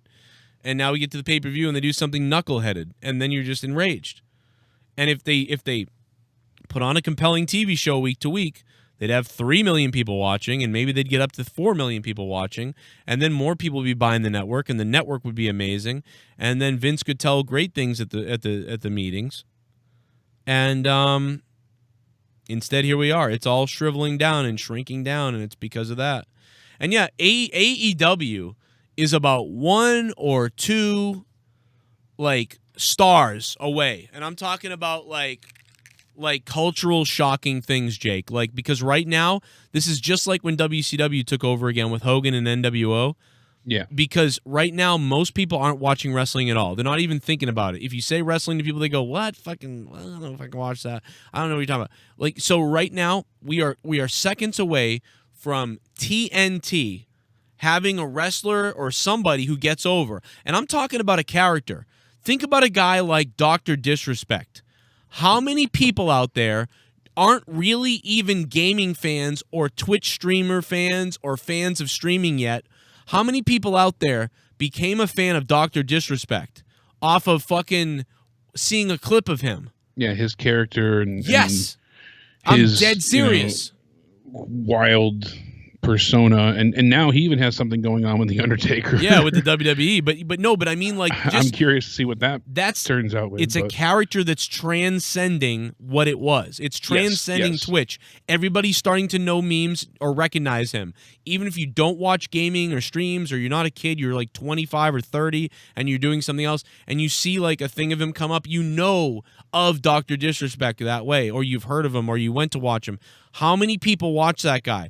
That's what I'm talking about. How close is TNT and AEW to finding some kind of gimmick or a character that becomes larger than life and transcends the business, and people and kids online become obsessed with a meme that they saw or a clip that they saw, and now they want to see more of that character, and guess what? They search more of it and they find more of it, and then they find out he's on a show called Dynamite, and they tune into the wrestling show and they go, I used to hear about wrestling back in the day, but I never really watched it, or I used to watch it when I was younger, or my dad watched it, but I never cared. But now, and then they see Darby Allin do something nuts, and they're like, this is crazy. I never got into this, but this is like realer. It's like it's real. Like, and they'll start having all these delusions that it's great, and they'll just tune in to see this character, and all of a sudden, millions of wrestling fans become wrestling fans that weren't wrestling fans, just like the Attitude Era, because that's what happened, because I walked around at my school and all the kids called me a gay faggot for watching WWF and didn't give a shit. And then fucking 1 year later, they're all like, Wolfpack, nah, suck it. Like, and next thing you know, they're wrestling fans. Because before that, it was all WWF, PG, goofy cartoon, and then NWO came on the scene, and all the kids at my school loved, like, they were middle schoolers, they were into drinking and parties and being cool 8th graders, and they thought the NWO was the shit. And they didn't even watch WWF. And so those are all brand new fans. Yep. And for anybody out there who was like, they didn't make brand new fans, oh yes they did. Because the people watching WCW and WWE at the times, 4 million, 3 and 4 million viewers. Well, in the Attitude Era, or when WCW Nitro was on fire, what were they doing? 8, 9, 10 million people watching? Those people didn't just, I'm going to come back to wrestling. Those are new people. Those are brand new people, and it's why WCW was on TV shows all around the networks. It's why they were on the monster trucks, movies, because all the movies and all the other TV shows wanted the stars on their shows to get the ratings. That's what happened. And that's what you need to happen now. And TNT and rather AEW, I don't think WWE could really do it right now. It doesn't seem like it with the format they have. I don't think WWE is capable of making a star like this right now. They just don't seem to be. But AEW might be capable of it, and they are one of those away. One star, one thing like that away from creating 1 or 2 million fans, and the next thing you know, they're fucking in competition. The next thing you know, they have 3 million or 400 million viewers. By the way, do you want to know something? That's actually good news for WWE, though. Yeah. Because their fans, either way, we as wrestling fans listening right now, we as wrestling fans, we need either WWE or AEW or somebody to create a star who transcends the business. We need it, because whoever does it, what's going to happen is when those people become fans of WWE or AEW, they're going to hear about the other one. Eventually, they're going to hear about it. And they may check it out. And they may say, WWE sucks. Wow, that other wrestling company sucks. I always thought they were the big one, I always heard. But this AEW is awesome. But either way, it's good for the business because they will cross-pollinate. Anyway, rant over. I'm going to grab a drink. I'm sorry, man. I'm just now the coffee's kicking in. Now I'm Asuka. There you go. Now you got some energy. You know, we had mentioned earlier as well that Daniel Bryan's possible opponent for WrestleMania 36 could be Sheamus. You know, Daniel Bryan is in a holding pattern right now. He's currently not in a major storyline. There's been a lot of talk of him facing Sheamus, you know, to go ahead and play off of that 18-second win he had back at WrestleMania, 28 in 2012. So that's not exactly an exciting turn of events. Sheamus did say, you know, recently in interviews on the bump, things like that, and I think backstage, one of them, that he wanted to go ahead and capture the Intercontinental Championship because that would make him the ultimate Grand Slam champion. And maybe if you had the two of them fighting for the IC title, they could do something interesting with it, but we don't have a lot of time. There's not many shows left to get there. We've got, you know, 2 SmackDowns to get to the Chamber and, you know, 3 more past that to get to Mania. So they really have to go ahead and pick their moves wisely. So Daniel Bryan would have to go ahead or Sheamus would have to get the IC belt by then. I don't see that happening. So, I mean, maybe Sheamus beats Braun at the Chamber, but it's rumored that Braun's in the Chamber match, so we'll see what happens. Granted, you know, it wouldn't be a bad match, I'm sure, but without a title on the line or something, you know, some really wild stipulation, I just feel like it's not meaningful. What story are they going to tell with each other besides, hey, remember that time you beat me? They've been trying to do this for years. And AJ Lee is not there to smooch him and be the distraction point. So with AEW, it says here on Forbes.com that Brody Lee, obviously Luke Harper, is expected to make his debut very soon. The 40-year-old had obviously signed a new AEW contract, and his debut is supposed to be on the March 18th Dynamite episode from his hometown of Rochester, New York. Ooh. And this is coming from Wrestling Observer. So they said he would likely go back to using the Brody Lee name in AEW, and they said that he will be able to legally start with any other promotion before March 18th, but they're waiting until then to actually have him, you know, go because he can have a major reaction there with AEW. That's a good idea. He'll have a big reaction for his first deal. Yeah. So, I mean, they have that to look forward to. And then, obviously, you know, we also heard about Lance Archer. He got signed. Crowd reacted well to that. So he'll be there this coming week. And he said, I've been in the business for almost half of my life. But with AEW, I'm setting my sights on the best chapter of my career so far. The company champions the creative, competitive, and electrifying environment that I've been waiting for my whole career. No matter where I go, no matter who steps in front of me, I'm the one you should be afraid of at AEW. Everybody dies. So I still think he could be the leader of the Dark Order, which would be interesting and kind of fitting of his character. Yeah, a lot of people have... I think it would work well. A lot of people like that idea. What else? Oh, for AEW Dark this upcoming week, no spoilers, but we did see quite a few interesting matches. So Peter Avalon and Michael Nakazawa took on the Dark Order in a tag team match. Then we also have Britt Baker. She was facing Miranda Elise. Private Party went ahead and took on Brandon Cutler and Sean Spears. I heard that was actually quite a feat to behold. So that's interesting to see. Last Tuesday's show was good. If it was very good. AEW Dark, if you missed it, you should watch it, guys. And then we also have Sonny Kiss taking on Luther. There you go. So that's an interesting match. And then we're also supposed to get some type of moment, you know, interview, something from Jimmy Havoc on there as well. Oh, Jake. Sonny Kiss versus Luther. I know. The dangerous death match guy who's been bested by 2 women so far. Now it'll be 3. But now will be 3. Did Luther say something anti-gay? Or something like anti-women in a anti-Me Too. Listen to me on this for a second. Did Luther ever say something offensive to the community, the gay community, or against somebody on Twitter? He's there, Lars Sullivan. And they hired him so they could literally just make fun of him and bury him? Is that what's going on? Because, Red Letter Media earlier made a great comparison to this that I just thought of.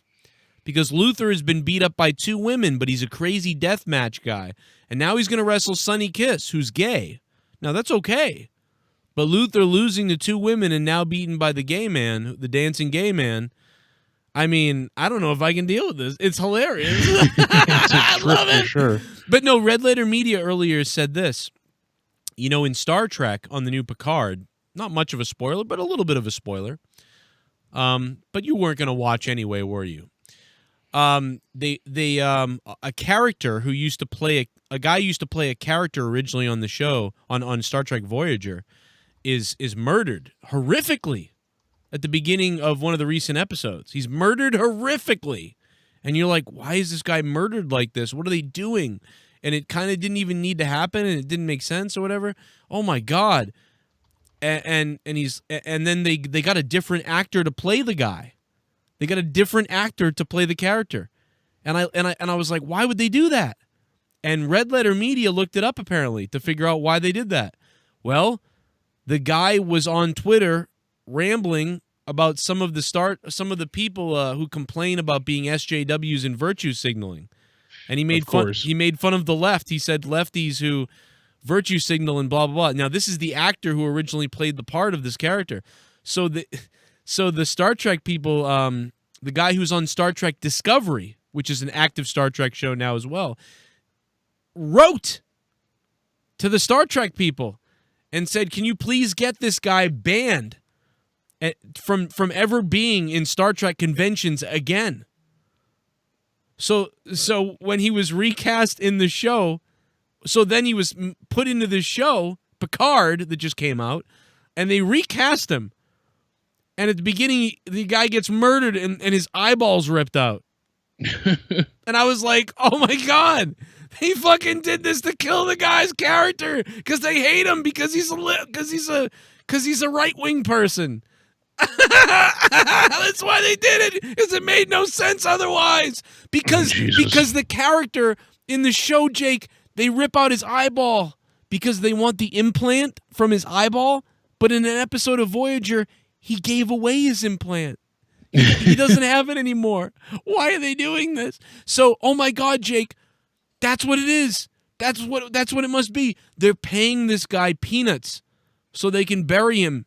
They can tear him down. They can ruin his deathmatch legacy. He was such a crazy deathmatch wrestler, Luther. He was so dangerous and horrible and crazy in Japan and everywhere. Oh, let's bring him into AEW. He must have said something on Twitter that was like right-leaning or something. So then they hired him so they could have him get shit kicked out of him by women. And now the gay dancing guy can beat him up. And not there's anything wrong with that. But what I'm saying is, they know that those type of people don't like that. They know that those type of people don't like that. They know that the right-wing Luther wouldn't like to be beaten up by the dancing gay guy. Yeah, or the women, or the wool man. I mean, what the fuck other reason is Luther in this company for? Maybe it's a fetish for him, and they're just hooking him up.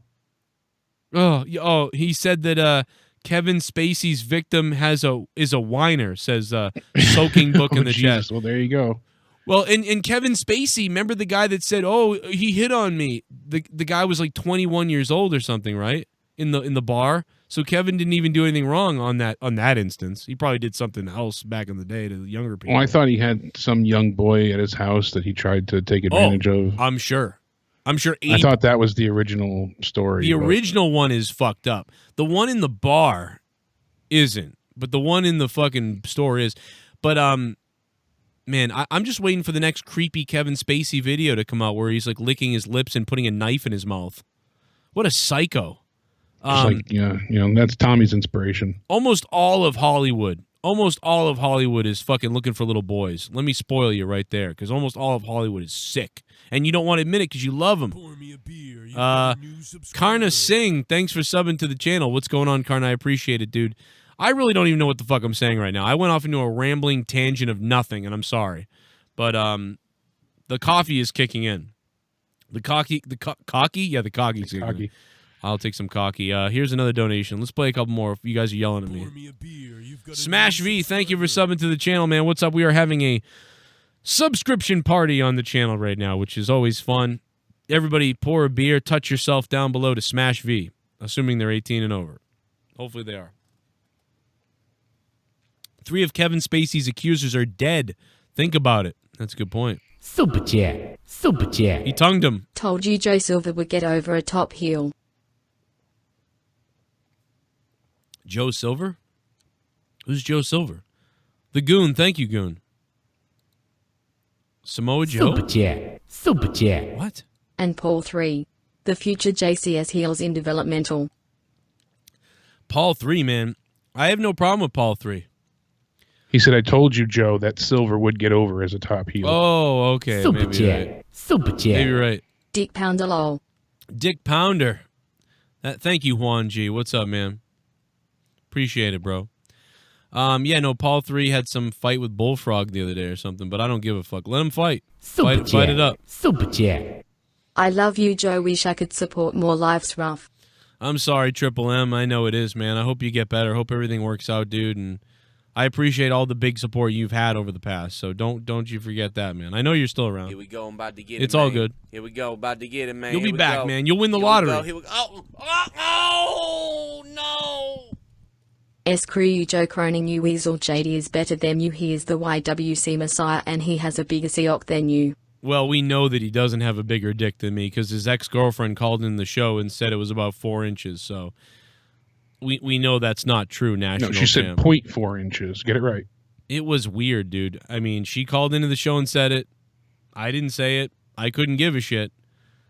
But if she's right, then I'm 2.5 bigger. So you got that wrong, bro. And I've been doing this longer than him, so go fuck yourself. But he's got more than you. That's true. He does. He is doing it better. He is better than me. He's got way more subs. Those that are fake, you sure. He's got the house. Haters get a taste of Joe's flamin' penis for fun. USJW double standard bipolar fucks. God damn it. Dick Pounder Triple X is going in. I went off, man. I brought it. And I'll keep on. Look at it. Onisi Schlong. Who's looking crazy now, huh? Maybe Chris Hansen is. Where's the evidence that Onision's a scumbag? Oh. Is he in jail yet? I thought the FBI was investigating him. They still are, apparently. It's just a lot of the problem they had was people reporting him to the police constantly and stuff like that. So it took forever to filter through, from my understanding, all the, people saying like, oh, he did shit. What did he do? Well, stuff. Yeah. So they had to get through all that shit to get to the actual people that were directly affected by him. And then those cross a bunch of state lines and some even out of the country. I don't buy it. So I don't buy it anymore. What don't you buy? I think it's a big witch hunt on this guy. I mean, there is legit proof of him bringing in underage girls to his house and grooming them. I mean, that's set in stone. The rest of the shit. How old were they? 15 or 16 when they finally he went ahead and got parental rights to one of the girls because she came from a broken home. So that's just to legal. make sure that she could be with him. Well, that's legal then. By making them your daughter, so you could date them. Did he That's make not people? creepy? Did he make people his daughter? He had parental rights essentially for these, this girl to bring her into the home. I don't think he did anything illegal. That's my point. He's a creepy, weird dude. I admit that. Yeah, I agree. I don't like him. Sending the nude photos. Find me the law. Find me the law he broke. I don't think, and it's all a bunch of speculation. Every single person that talks about this guy. Oh, he did this and that. He did. Oh, well, tell me. Show me the picture. Show me this. Oh, I don't know, somewhere. It's all people just like wanting to be white knights. In my opinion, at this point, the guy's a creepy weirdo. He knows the rules. He like really bends the line. Whatever the fuck. Great. I know that. He said it before. Like, oh, 16's legal in Washington. Well, fucking what are we going to do? Are we going to change the laws, people? If you think it's creepy, your laws are creepy. Change the fucking laws. Yeah, he's smart. He knows how to pull people to different states. And yes. when his original marriage failed, he brought the girl that was underage to a state where they could be together, and things like that. Change the laws. He did it legally. Don't like it? Change the fucking laws. What the fuck, people? What is Chris Hansen is a fucking... Where is he? He ran out of money. Everything's been turned over, I think, at this point. I mean, how much more can you make out of this? He's dragged it on enough, but... Yeah, he dragged it on. Now his channel's dead now. Now he's just dope. What does he have now? He's going to go after the next guy, I guess. Yeah, I mean, he'll have something else lined up, but he's dealing with his own producer causing problems, I guess, so... Dude. He's transferring shit with them, and... I'm still waiting, man. I'm still waiting for this guy to go to jail. Still waiting for him to go to jail. You got your big interview with Keemstar coming out, so that hasn't we'll see what comes of that. That hasn't come out yet? No. Shit. We'll find out. I saw it the other day. And remember, originally he wanted $5,000, $10,000 from Keemstar. He wanted $10,000 from Keemstar. Like $100,000 from Philly D. Oh, really? Wow. Okay. Yeah, some crazy So number. Onision really knew what he was doing. He wanted $100,000 from Philly D. He wanted $10,000 from Keem. He wanted $5,000 or $3,000 from H3H3, and he wanted $2,000 from me. Yeah. $2,000 from me. That's what I'm worth. I'm almost worth as much as H3H3. I said, where the fuck is that fucking make any sense? I emailed him back. I emailed Onision. I go, hey, where does it make sense that I'm $2,000? I'm a tiny fucking YouTuber. I should be like $500. The fuck? I mean, H3H3 has like millions of subs. The fuck are you giving me a fucking $2,000 bill for? And I said, well, fine, fuck you. I literally just wanted to see. But yeah, he brought it down depending on people's statuses. I thought, like, what a weird fuck. He is so bizarre. Oh, man, he probably is a sick fuck. But hey, I'm still waiting for him to go to jail, man. I'm still waiting for the illegal thing to be found after 5 years. Do a little basketball dance off the concrete. I mean, I'm just so sick of you little meth head devil worshippers. I'll be honest, I'd like to take a big bite out of your face. Come and get What's up, Jake and Joe? Who you got for Revolution, Jericho or Moxley? Jake and Joe, who you got for Revolution, Jericho or Moxley? I mean, I'm going, we said this on the AEW review, I'm going, me and Jake are both going, I think, going Jericho. Yeah, I said Jericho, and so did you, so. Yeah, we're going Jericho. Full on Jericho time.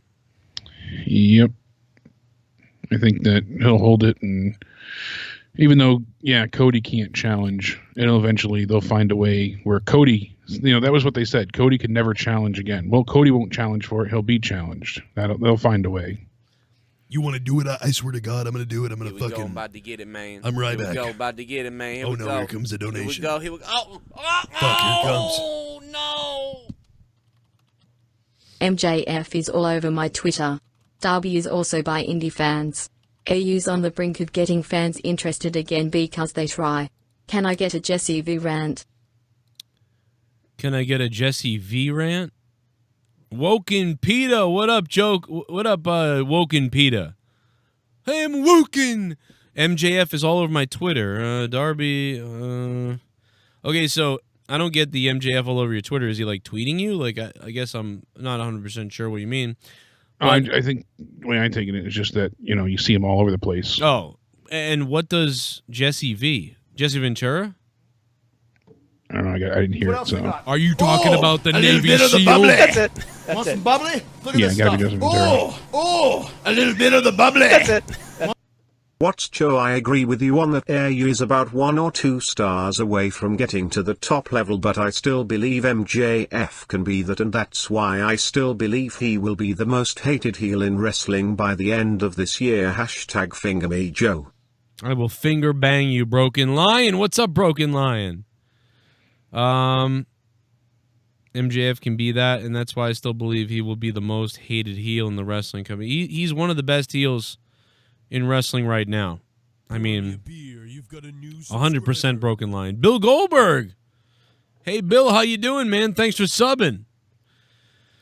I wish it was the real Bill Goldberg. That'd be a hell of a thing. Remember back in Florida where JD did battle with Jim Cornette, and Grimm's Toy Show lost his mind on me because I was too busy calling it to hold the phone to videotape it for Grimm. Yeah. And these giant lights in Florida, like fucking Star Trek Enterprise, are going to beam us off the wrestling stage or the internet dawning stage. Let's all look back on that fondly. Vincent Sammy saying, "Oh, you guys with these 205 live, that's not what I was raised on, bro. They don't look like world champions, bro. Get out of here, man. Get out of here, bro. Come on.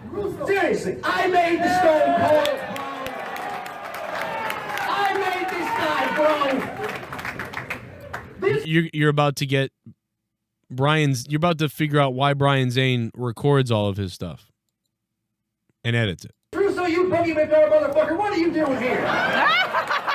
Excuse me, bro. Vince Russo, this is the internet going fast. Look at Grimm ruining everything by peeking his head out the back curtain. This is Brian Zane show. This is my son's show. I'm not going to have you. And now I was taping really well here. I was videotaping really good right here. Videotaping. I was recording really good right here. But if I had gotten this shot, I would have been able to get JD's receding hairline. I want to look at you right now. You know what? Steve is inside Grimm right there. Look to punch your face in, Vince. He's too PG, bro. He's too afraid to actually speak. I'm not PG for the Rock and Roll Express Hall of Fame induction last night. But I'm not above whipping your ass in a graphic way. Now, here's the thing. We're going to have a fight right now, Vince Russo. But before we do that, we got to have some color commentary for this match. You want some commentary for this match? Yeah! Get on in there. Come on. I want to see Joe Cronin. I want to see Steven Larson. Come here. Yeah! Now I got to be in the middle of Steve and Larson as they had sex with me on in the backstage earlier before this. The questions get harder, folks. Come on, let's go. This is the best part right here. This is the best part. I just love looking back at this. Remember when Kevin Scampoli said I shouldn't go to this, or Kevin Scampoli said I should pull the fire alarm, and everybody would have to run out of the hotel. Yeah, because they took him out of it because they were too sensitive. They cried about Kevin, right? But you know what?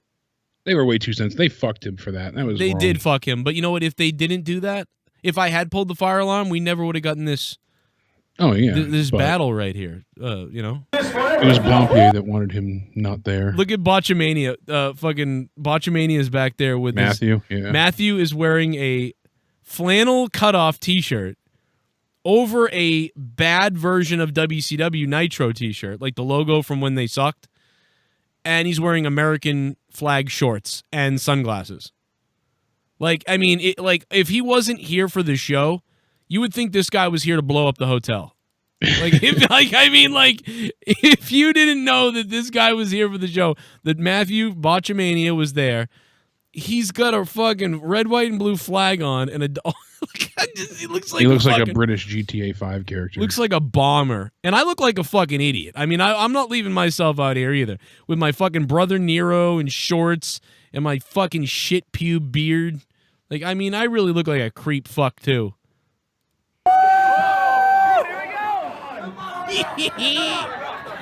Oh boy, look at Brian. He should have hit him in the dick. Hit him in the dick.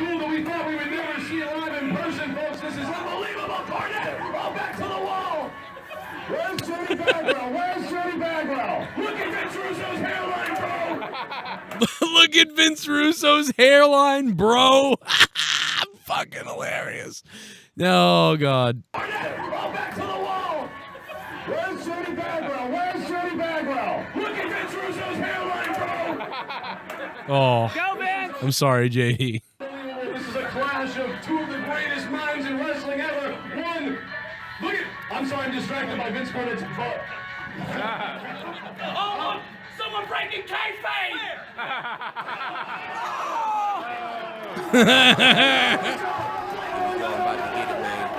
About to get it, man. Here we go. Here we go. Oh, I love that time. Joe, have you seen Dr. Disrespect video with The Undertaker?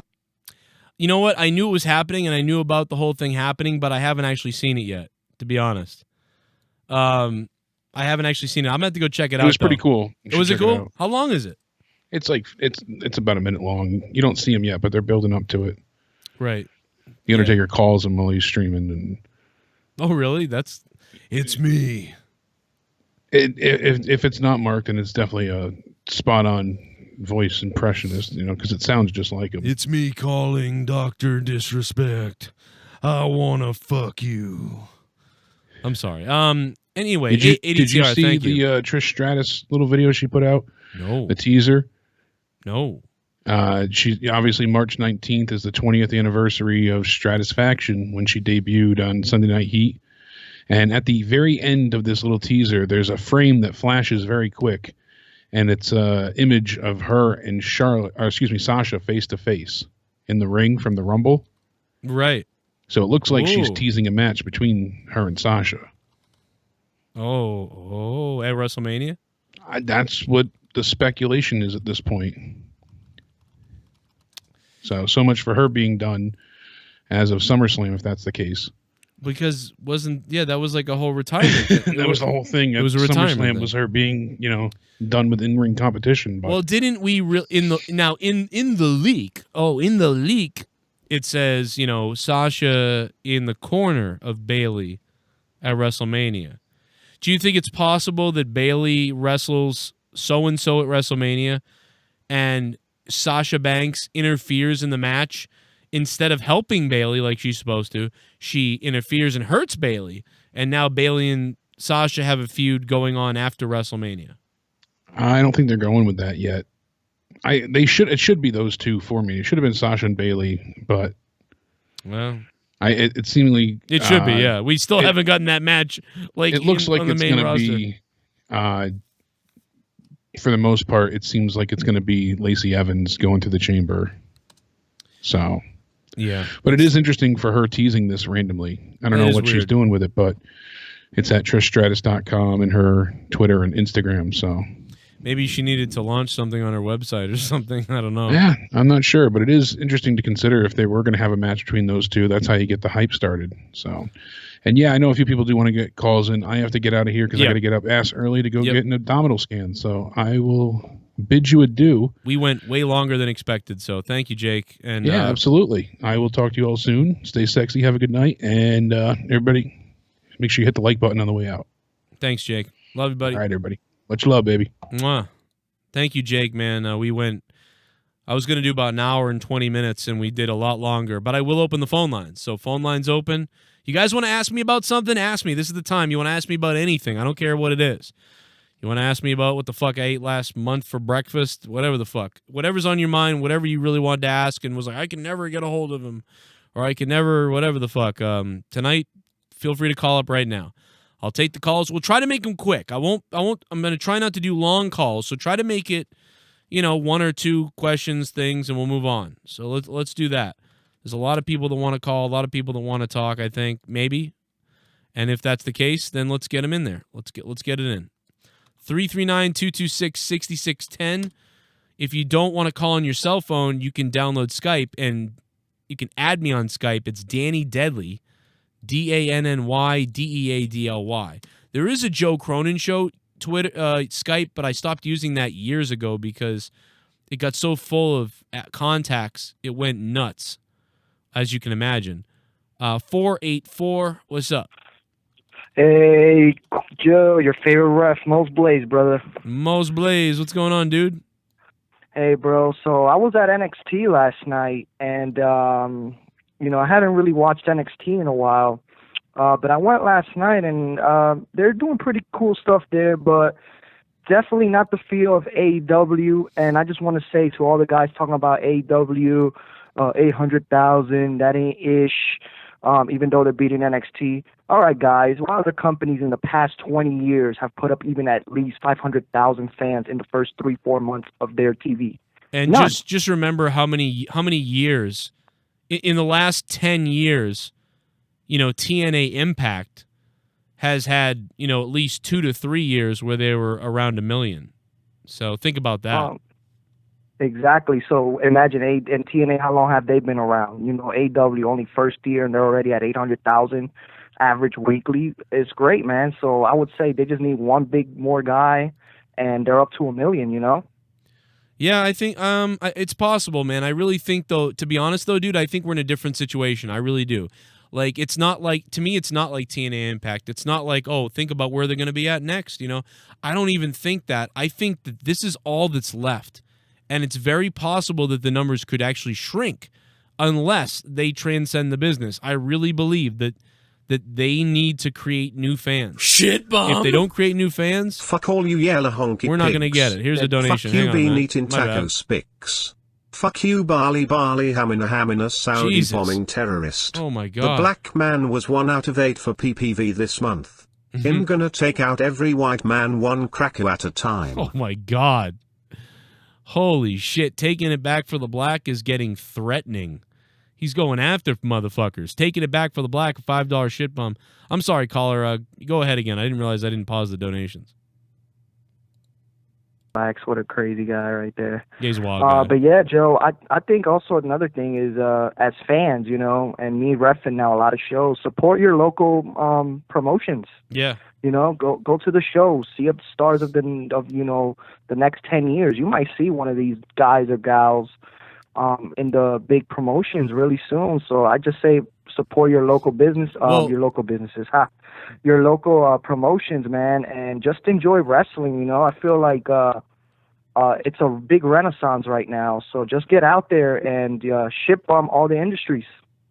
Yeah, I mean, you just look at the commentary that I've done, right? In the last 6 years, I've called just at 2 companies in the last, 3 companies in the last 6 years. And think about it, dude. I called TK Orion, Vinny Marcellia, Brian Malonis and the Bouncers, Flip Gordon, Mike Bennett, who's the guy that went, Oni Lorcan, and the list goes on and on. I mean, everybody that I called when I came back to calling wrestling 6 years ago, all those guys that I've called are now in companies, whether it's Ring of Honor, Impact, WWE, NXT, AEW, whatever. All those guys are somewhere. So, and that was all from low. You could have gone and seen them for $5-10 at the VFW for like a couple of years and then seen them go up. So yeah, go to your local wrestling shows if you can. I mean, you got to know the difference though too. There are some that are, you know, there's your outlaw type shows and there's your really small bumblefuck shows. But, you know, then there's the ones, if you go to a place that brings in a star every once in a while or brings in somebody every once in a while, usually those are pretty legit, you know, for the most part. But yeah, but usually there's a couple you can support that, you know, you can have a good time at and really, you know, be part of something special because sometimes they do a good job with their bookings. But yeah, I mean, yeah, look at all the shit that we've been able to call and look at all the people we've seen grow and, you know, Vinny Marcellia too, like all those guys. Like it's crazy to think about all the different guys. Matt Taven. Taven became the Ring of Honor champion. It's crazy. Great call. Tommaso Ciampa.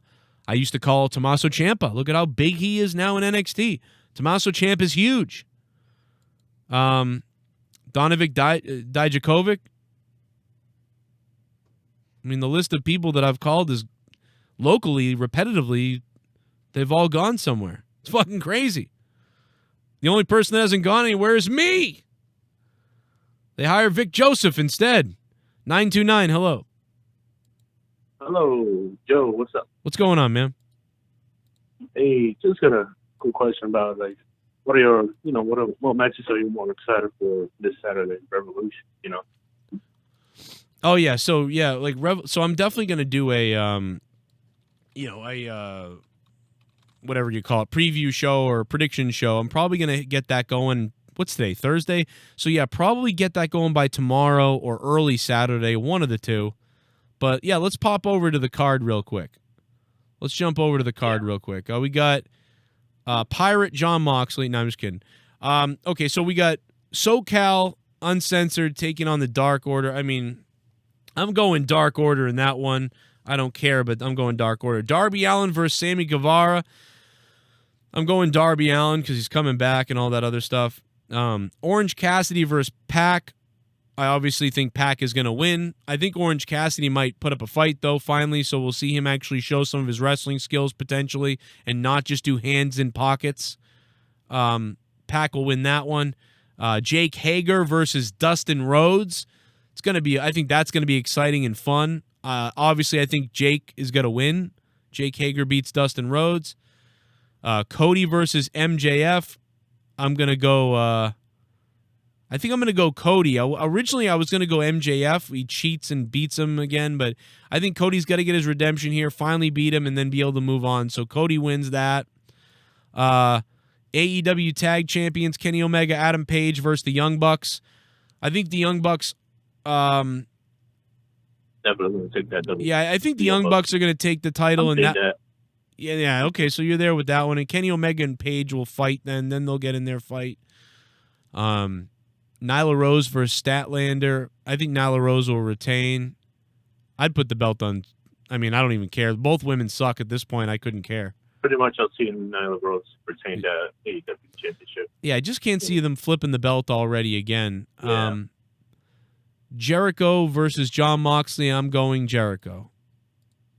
Ooh, I see this with Moxley, but we do go with Jericho, but I see this with Moxley. I mean, I just see like Moxley winning that championship. But no, I agree. I agree that it's either way. I'll be happy because I like either way, and it will be a little bit surprising if Moxley doesn't win because, you know, he's been there a while. The guy clearly could be the guy with the belt, but I just think they're going to keep running with Jericho again. I don't know. It's I'm going Jericho still, but I don't know how they're going to get out of it. It's going to be a screw job or something. I don't know. You know, because Moxley can't lose clean. Won't lose clean against Jericho. So, yeah, pretty much. Yeah. Yeah. All righty, Joe. Yeah. Great calling you. Yeah, man. Great. Appreciate it. I appreciate everything we got done, and I'm pretty nervous because I didn't expect you to get to answer my call. Yeah, dude. You know, like it's funny because 10 other people called at the same time. I can see the Skype blowing up, and I got you. So whenever I click on anybody, they're probably like, "Oh shit, I got on. I can't believe it," because I don't normally. But yeah, man, it's keep calling when I take calls. Try to call up, and you'll try to get through, and you made it. You know. All righty, Joe. Thanks a lot. And thanks, bro. Keep up with the good work, man. Thank you very much, man. Good call. Good stuff. Great call. Carlos, what's up, Carlos? Hey, Joe, it's me, your favorite Hispanic boy. Is this Nick? Carlos. Oh, it's Carlos. Yeah. Carlos, what's up, man? Are you feeling better, bro? What do you mean? Oh, from Super Showdown earlier? Yeah, because I'm gonna be honest with you. I was as soon as I was watching the whole fiasco, I was like, "Yep, Joe is gonna have an aneurysm tonight." Well, the only reason I didn't flip out, I think, as much because I did flip out a little bit. I put the toilet paper all over me and everything, but the only reason I didn't have a full blown flip out rage, I think, is because I watched it. I did the watch along with everybody, and then by the time Jake got here, I was like worn down more, and I yelled a little bit. But yeah, but I think if I had watched that, and it had been like a night show or something like that, I think I would have blown a gasket.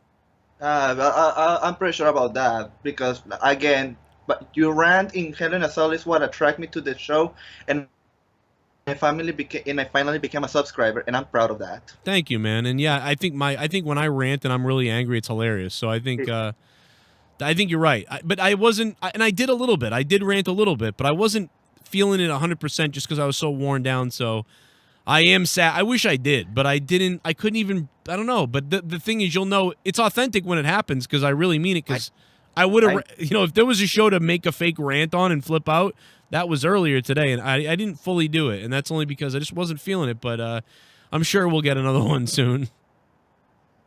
Joe, now here comes my questions, man. Okay. And also before that, I realized two things. There's two types of wrestling podcasts. You either a John Cronin or Scampoli, and if it was clearly viewed today on Super Showdown, and I love Scampoli too. Well, yeah, we are. We're both Boston guys. I mean, we're both from Boston. Hey. So that's what it is. We're a couple of pasty idiots from Boston. So that's probably what it is. But yeah, I like. There's a lot of different styles out there, and I like the idea of trying to give my opinions about what's going on. But I also like the idea of being funny and just being chaotic and like you don't know really what's going to happen. I don't know. That's one of the things that makes you unique, Joe. But here's my question. Yeah. Joe, Hey Joe, so here's the thing, because Revolution's coming in. Do you believe that Cody is like? I don't try to shit on Cody because I love Dusty, but sometimes it get in my head like, Cody, we get it, you're the son of Dusty. Do you believe that Cody is gonna build the belt as in the pace during the times of WCW, during the Jim Crockett promotions, as in the belt is going to be passed, not like 6 months like in WWE, like they're gonna be running for like a year like that? Do you believe that Cody is so adamant about the booking of his pops? I think a little bit. I mean, I think a lot of what Cody does with his dad is like kind of contradictory. Like Cody does a lot of contradiction stuff. I mean, I love the guy and everything, but he does a lot of contradiction stuff. Carlos, thank you for the call, dude. You know what I mean? Like he wants to be Cody. He doesn't want to be Cody Rhodes because he doesn't want to sort of be the legacy of his dad. He loves the legacy of his dad. He respects it. He loves it. He loves it to death and everything, but he wants to be Cody. He wants to be his own guy. So he's going to be Cody, not Cody Rhodes. But around every angle and every turn, he brings up Rhodes and dad and all that stuff. So he doesn't want to be that part of that. He wants to build his own legacy, but then he just can't stop talking about the legacy. Shock factors out the window. Vince Russo, whatever he did back in the day was gross, and with the girls and with all the weird stuff, and we don't do that anymore. That's that's the shock factors out the window. But then giant penises are coming out at the shows, and women dress sexier at the weigh-ins, and all kinds of weird stuff, and people getting their teeth ripped out and blood everywhere, and fucking barbed wire matches and glass and all kinds of. It's just like, I love Cody Rhodes. I really do love him. He's my favorite, besides Jericho. He's my favorite guy in AEW. Cody Rhodes is who I want to pay to see and who I want to high five at a wrestling match. And Cody Rhodes came on my show. But a lot of stuff that he says is bizarrely contradictive. I don't know why. It just is. Says one thing, it then does the other, and you go, what? We're not going to talk about WWE?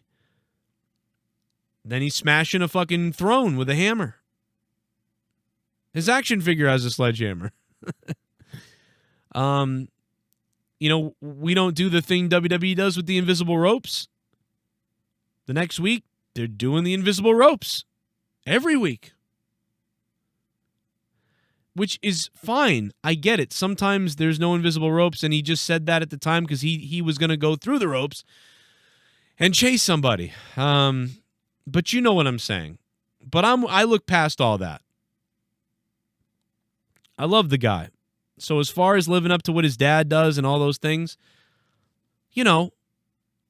I'm sure he's going to try to do the best by his father and to sort of pay homage to all these former things that used to happen in WCW and Dusty Rhodes. And at the same time, he's going to try to build his own thing, and he has built his own thing here. So it is both things. That's why there is a contradiction, I think. But sometimes he says stuff that kind of comes back to haunt him the next second a little bit. But hey, whatever. I love him. I pay money to see him, and I like him. 517, hello. Hey, what's going on, Joe? What's up? What's up? What the fuck was that earlier today? What the hell did I watch? You watched fucking Super Showdown. You watched brain cancer earlier today, is what you saw. Brain murder in the. Yeah, I watched brain cancer. Why would you let? Now I know this was booked by adults, by the way. This was booked by like 40-year-old men. Wrote this. Yeah. It's some fucking bullshit. Vince is so out of touch. I'm really sick of it. I am 16 years old. Yeah. I am 16 years old, as you could probably tell through my voice. I'm 16, and I can't stand the fuck out of this company anymore. I've been a fan since I was 6, and I can't stand it. Their lack of booking, their lack of everything, makes you question my entire life and its purpose. It really fucking does. What you're saying right now is exactly what I said when I was 13 years old about WWE. It's unbelievable. It's just really dumb. You let a 53-year-old man or 54, however the fuck I don't care, come in here and be barely able to pull off any move at Jack here. I like Goldberg. I really do. I find him entertaining. Yeah. But I really do. I'm not gonna lie to you, Joe.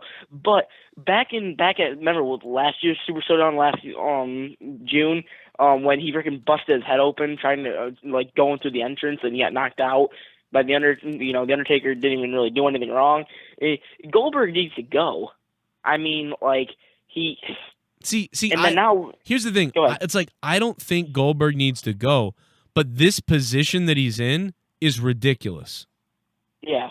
Goldberg showing up and getting in a fight with Dolph Ziggler or something, and then having a match with Dolph. That's fine. I mean, Dolph is going to sell really well. He's light. Goldberg can look awesome. WrestleMania, Goldberg takes on Dolph, and I know they already did that, but whatever. The point is, okay, but Goldberg versus the Fiend, and he beats the Fiend, after what you've seen, all the kids that are into the Fiend, all the kids that are into Bray Wyatt and the Fiend, and now Goldberg just beats him at this thing. It's just weird. This is just bizarre. All three of these guys on your screen right now, and I wish I had Brock Lesnar up instead of Cena. Because those are the guys that all won their matches today against not just younger talent, but the new talent who's always there. AJ Styles is the best current WWE World Champion that we've had. He's the most legitimate guy. And he's the only reason he's not champion or why he left it was because he asked to leave it. He said, I don't want to be champion anymore. I'm missing too much time with my family, and I have to do too many things as the champion. So that's why AJ doesn't have the belt. But now he loses in fucking 8 seconds to Undertaker. And part of the reason for that is because he asked for that. That's the thing is Vince isn't happy. Vince is mad at AJ Styles because AJ didn't want to be the guy. So here's the Undertaker to beat you and with one choke slam. Even though he might be injured, I know that. There's a possibility, but... Yeah, and here's my thing. I had no problem with Brock Lesnar beating Ricochet because if Ricochet would have beat Brock Lesnar, then that just would have made it a little weird. But I'm just debating a factor. But when it comes to AJ Styles, no.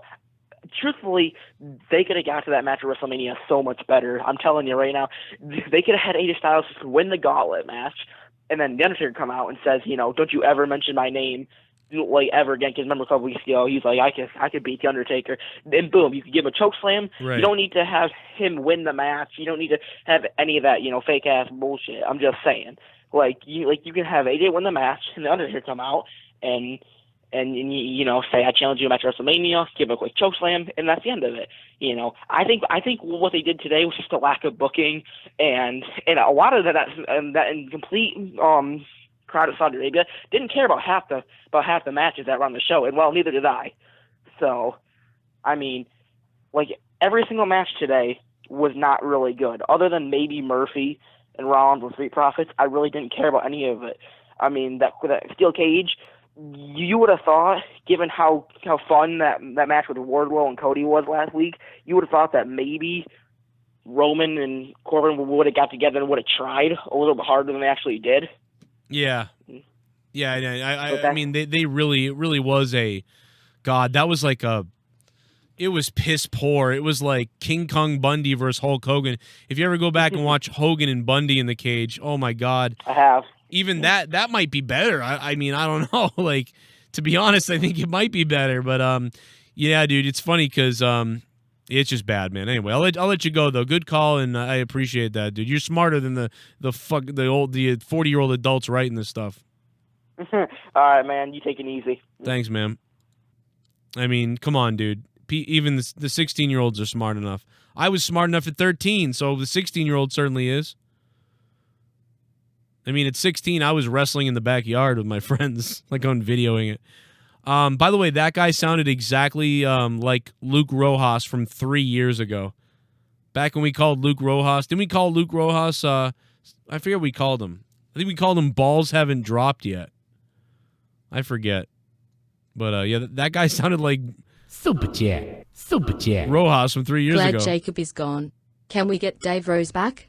Plaza. Is Jacob really gone? I don't know. You're right. I haven't really seen him around much. But I don't know if he's gone. He's just probably taking a break. He's trying to probably find a job and everything. You know? By the way, I am on Snapchat. People have asked me to come back to Snapchat, so I did. I can't get to everybody's messages right now, but I'll try to get to you guys' messages if I can.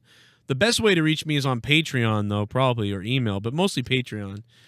And you don't have to explain it if you have to get lower your Patreon or something like that. But a few people did, and you don't gotta explain. You don't gotta say why or whatever. It's okay. You know what I mean? I know everybody goes through tough times, but I appreciate Paul T, who just went up to the $10 spot from the $5 spot.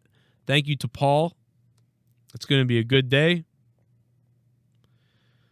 And we're having a good time, man. I appreciate it. 727, hello. Hello, Joe? Yo, man, what's up? Hey, this is Carlos. How you been, man? Carlos, what's going on? Yeah, I wanted to talk to you on the air, but yeah, man, that super shit down show, dude, I had no words. Oh God, it was everything was boring, and then they made horrible decisions. I thought it was terrible. Bro, that I was watching lots of podcasts, Solid Monster, AC from New York, Square in the Circle, Russell Talk, even JD. Everybody was pissed the fuck off, dude. Like everything that Bray Wyatt's been through. I mean, all of those sleepless nights, his talks with his family, his talks with JoJo, everything about the Fiend character and his investments, his dream. His dream was to main event WrestleMania against Roman, and that was taken away from him. Like I got nothing against Goldberg, but bro, if this doesn't tell you that Vince needs to go and Triple H and Stephanie needs to take over, I don't know what is. He may get Roman at WrestleMania, but it won't be the main event, and it won't be for a belt, it looks like. You know? Carlos, thanks, man. Yeah, it won't be for that shit. Do your thing. Do your fucking thing. Beat the shit out of your fucking dick, Drew. You fucking loser. Man, change your smoke alarm. The man of the hour is here. Broken Lion. What's up, Broken? Oh, shit. I finally got through. I know, man. I'm sorry. A lot of calls are flying in right now. Yeah, I know. What up, Joe? Actually, I can't even say that. Well, you can, but... Well, no, not YouTube. We're not on Twitch. Oh, well, yeah. What up, my nigga? All right, anyways. What's up? Hey, when is the pay-per-view for AEW? Because it's going to lead us to my question. Saturday night. Saturday? Okay. Mm-hmm. See, my question was, I wanted to know, like, do you think Matt Hardy would show up? But my thing is, I think he would show up the show after, because when is March 3rd? It's contract on March 3rd, right? Yeah, it's tomorrow he'd be in violation of his contract. So he could show up, I believe, to Wednesday Dynamite, but he could not show up for the show. No. Okay. Yeah. See, that fucked my question. But anyway, hey, thanks for taking my call, and yeah, I'm a redneck from Texas. I'm gonna go kill me some colored people. Woo! Oh my God, what the fuck? But you are colored, Broken Line. What are you doing? You're the dude. You are so colored, it's unbelievable. You're one of the blackest blacks, dude. I'm like one of the whitest whites, but you're like one of the blackest blacks. You know what I mean? Like you are like, you can't see you at night, bro. All right. Like I'm like mayonnaise white, and you're like charcoal black. All right. So don't kill your own people. It's not good.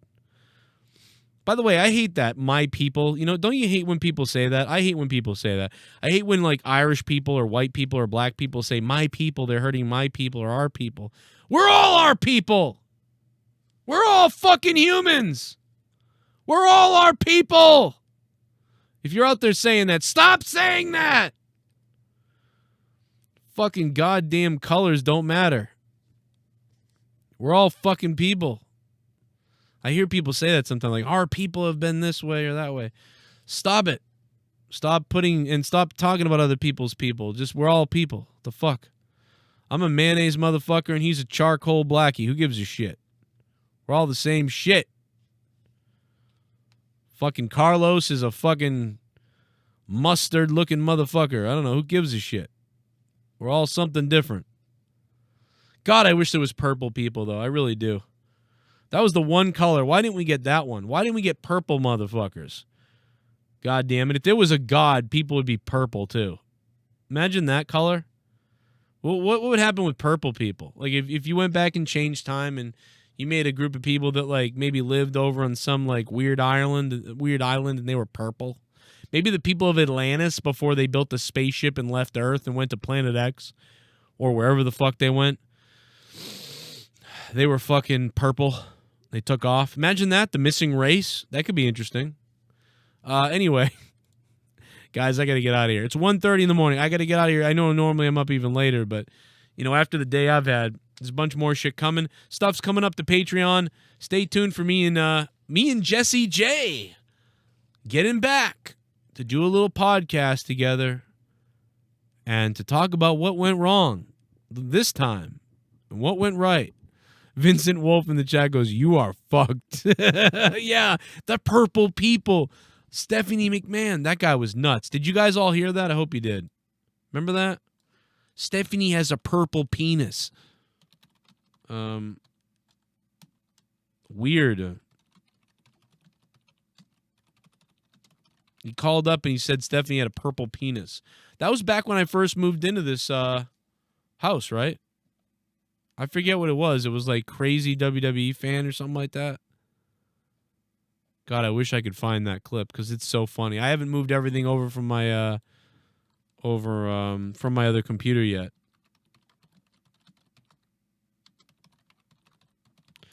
He said one of the biggest things was that he said Stephanie had a purple penis. That was crazy. Oh, here it is.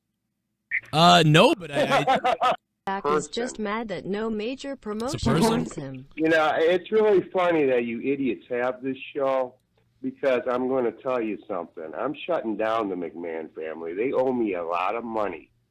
And Nightbot is Stephanie McMahon. And Stephanie McMahon is a man. And he's got a purple penis. Did you know that, boy? No, but I do now. I'm telling you, you are fucked. And they are fucked. And you are all being dragged to hell, sonny boy. So you get ready for that. You got it, punk? Wait, does she really have a purple penis? How did you find out about this? Yeah, I have pictures of Stephanie Shawn McMahon's purple dick, and it's sickening. That's gross.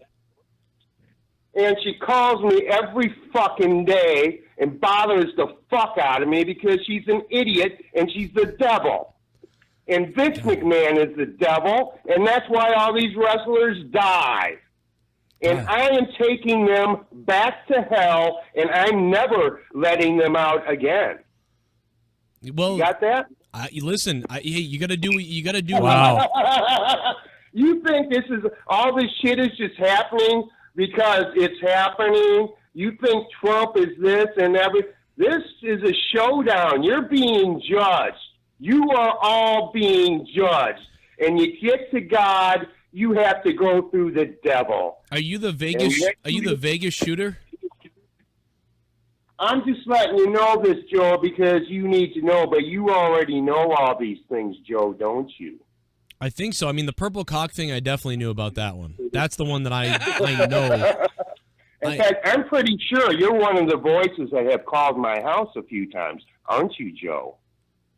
No, I don't even know who you are. Yes, you are. Who are you? Yes, you are, Joe.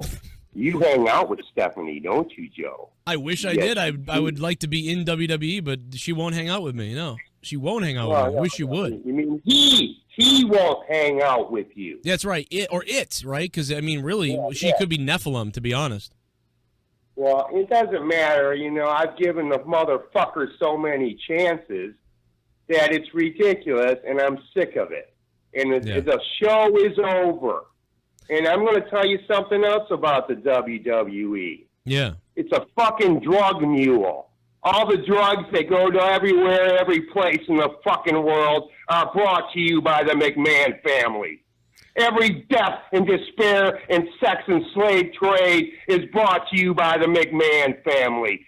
Everything that is bad in the world today is brought to you by the McMahon family, and you fucking work for them, boy. You are going right to hell with them. All right, well. Goodbye. I'm going to hell, bro. Oh, my God. What the fuck? Hey, somebody send that call to the FBI. You are going right to hell. Like, that's like all those sound clips. It all came from that call. Cronin, what is this I've been fucking hearing about you on your show? Having me get raped by Ryback. What? Wait a minute, JD, what are you mad about? About you on your show. Having me get raped by Ryback. I haven't said a word about this guy in 2 years, all right? All I said is that he can't make car payments and that he's a failure in life and that he couldn't buy a house and support his fan. I mean, I did buy a house, though. We did buy a house. My fans made it happen. That wrong? Is that fucking wrong? You know, Cronin, you and your little posse remind me of Roman Reigns and his little posse. The fucking Titus Catering. You're coming down with his fucking buck teeth. I told this joke like 1,000 times in the past years, and no one's laughed. Get the fuck out of the bathtub, you fucking greasy cat. Fucking pussy. So let me tell you this, Cronin. Yeah. If I hear you on any of your shows talking shit about me, you're gonna have a war on your hands. And I'm ready to go. I'm ready to go. And don't think I forgot about you, DeMarco. You fucking fat slob from Connecticut. I know you're talking about me, bro. Go. I'm ready to go. And don't think I forgot about you, DeMarco. You fucking fat slob from Connecticut. I know you're talking about me, bro. Oh, God, I'm gonna die. Oh, my God, dude, I forgot Luke Rojas did this fucking... Oh, my From God. From Connecticut.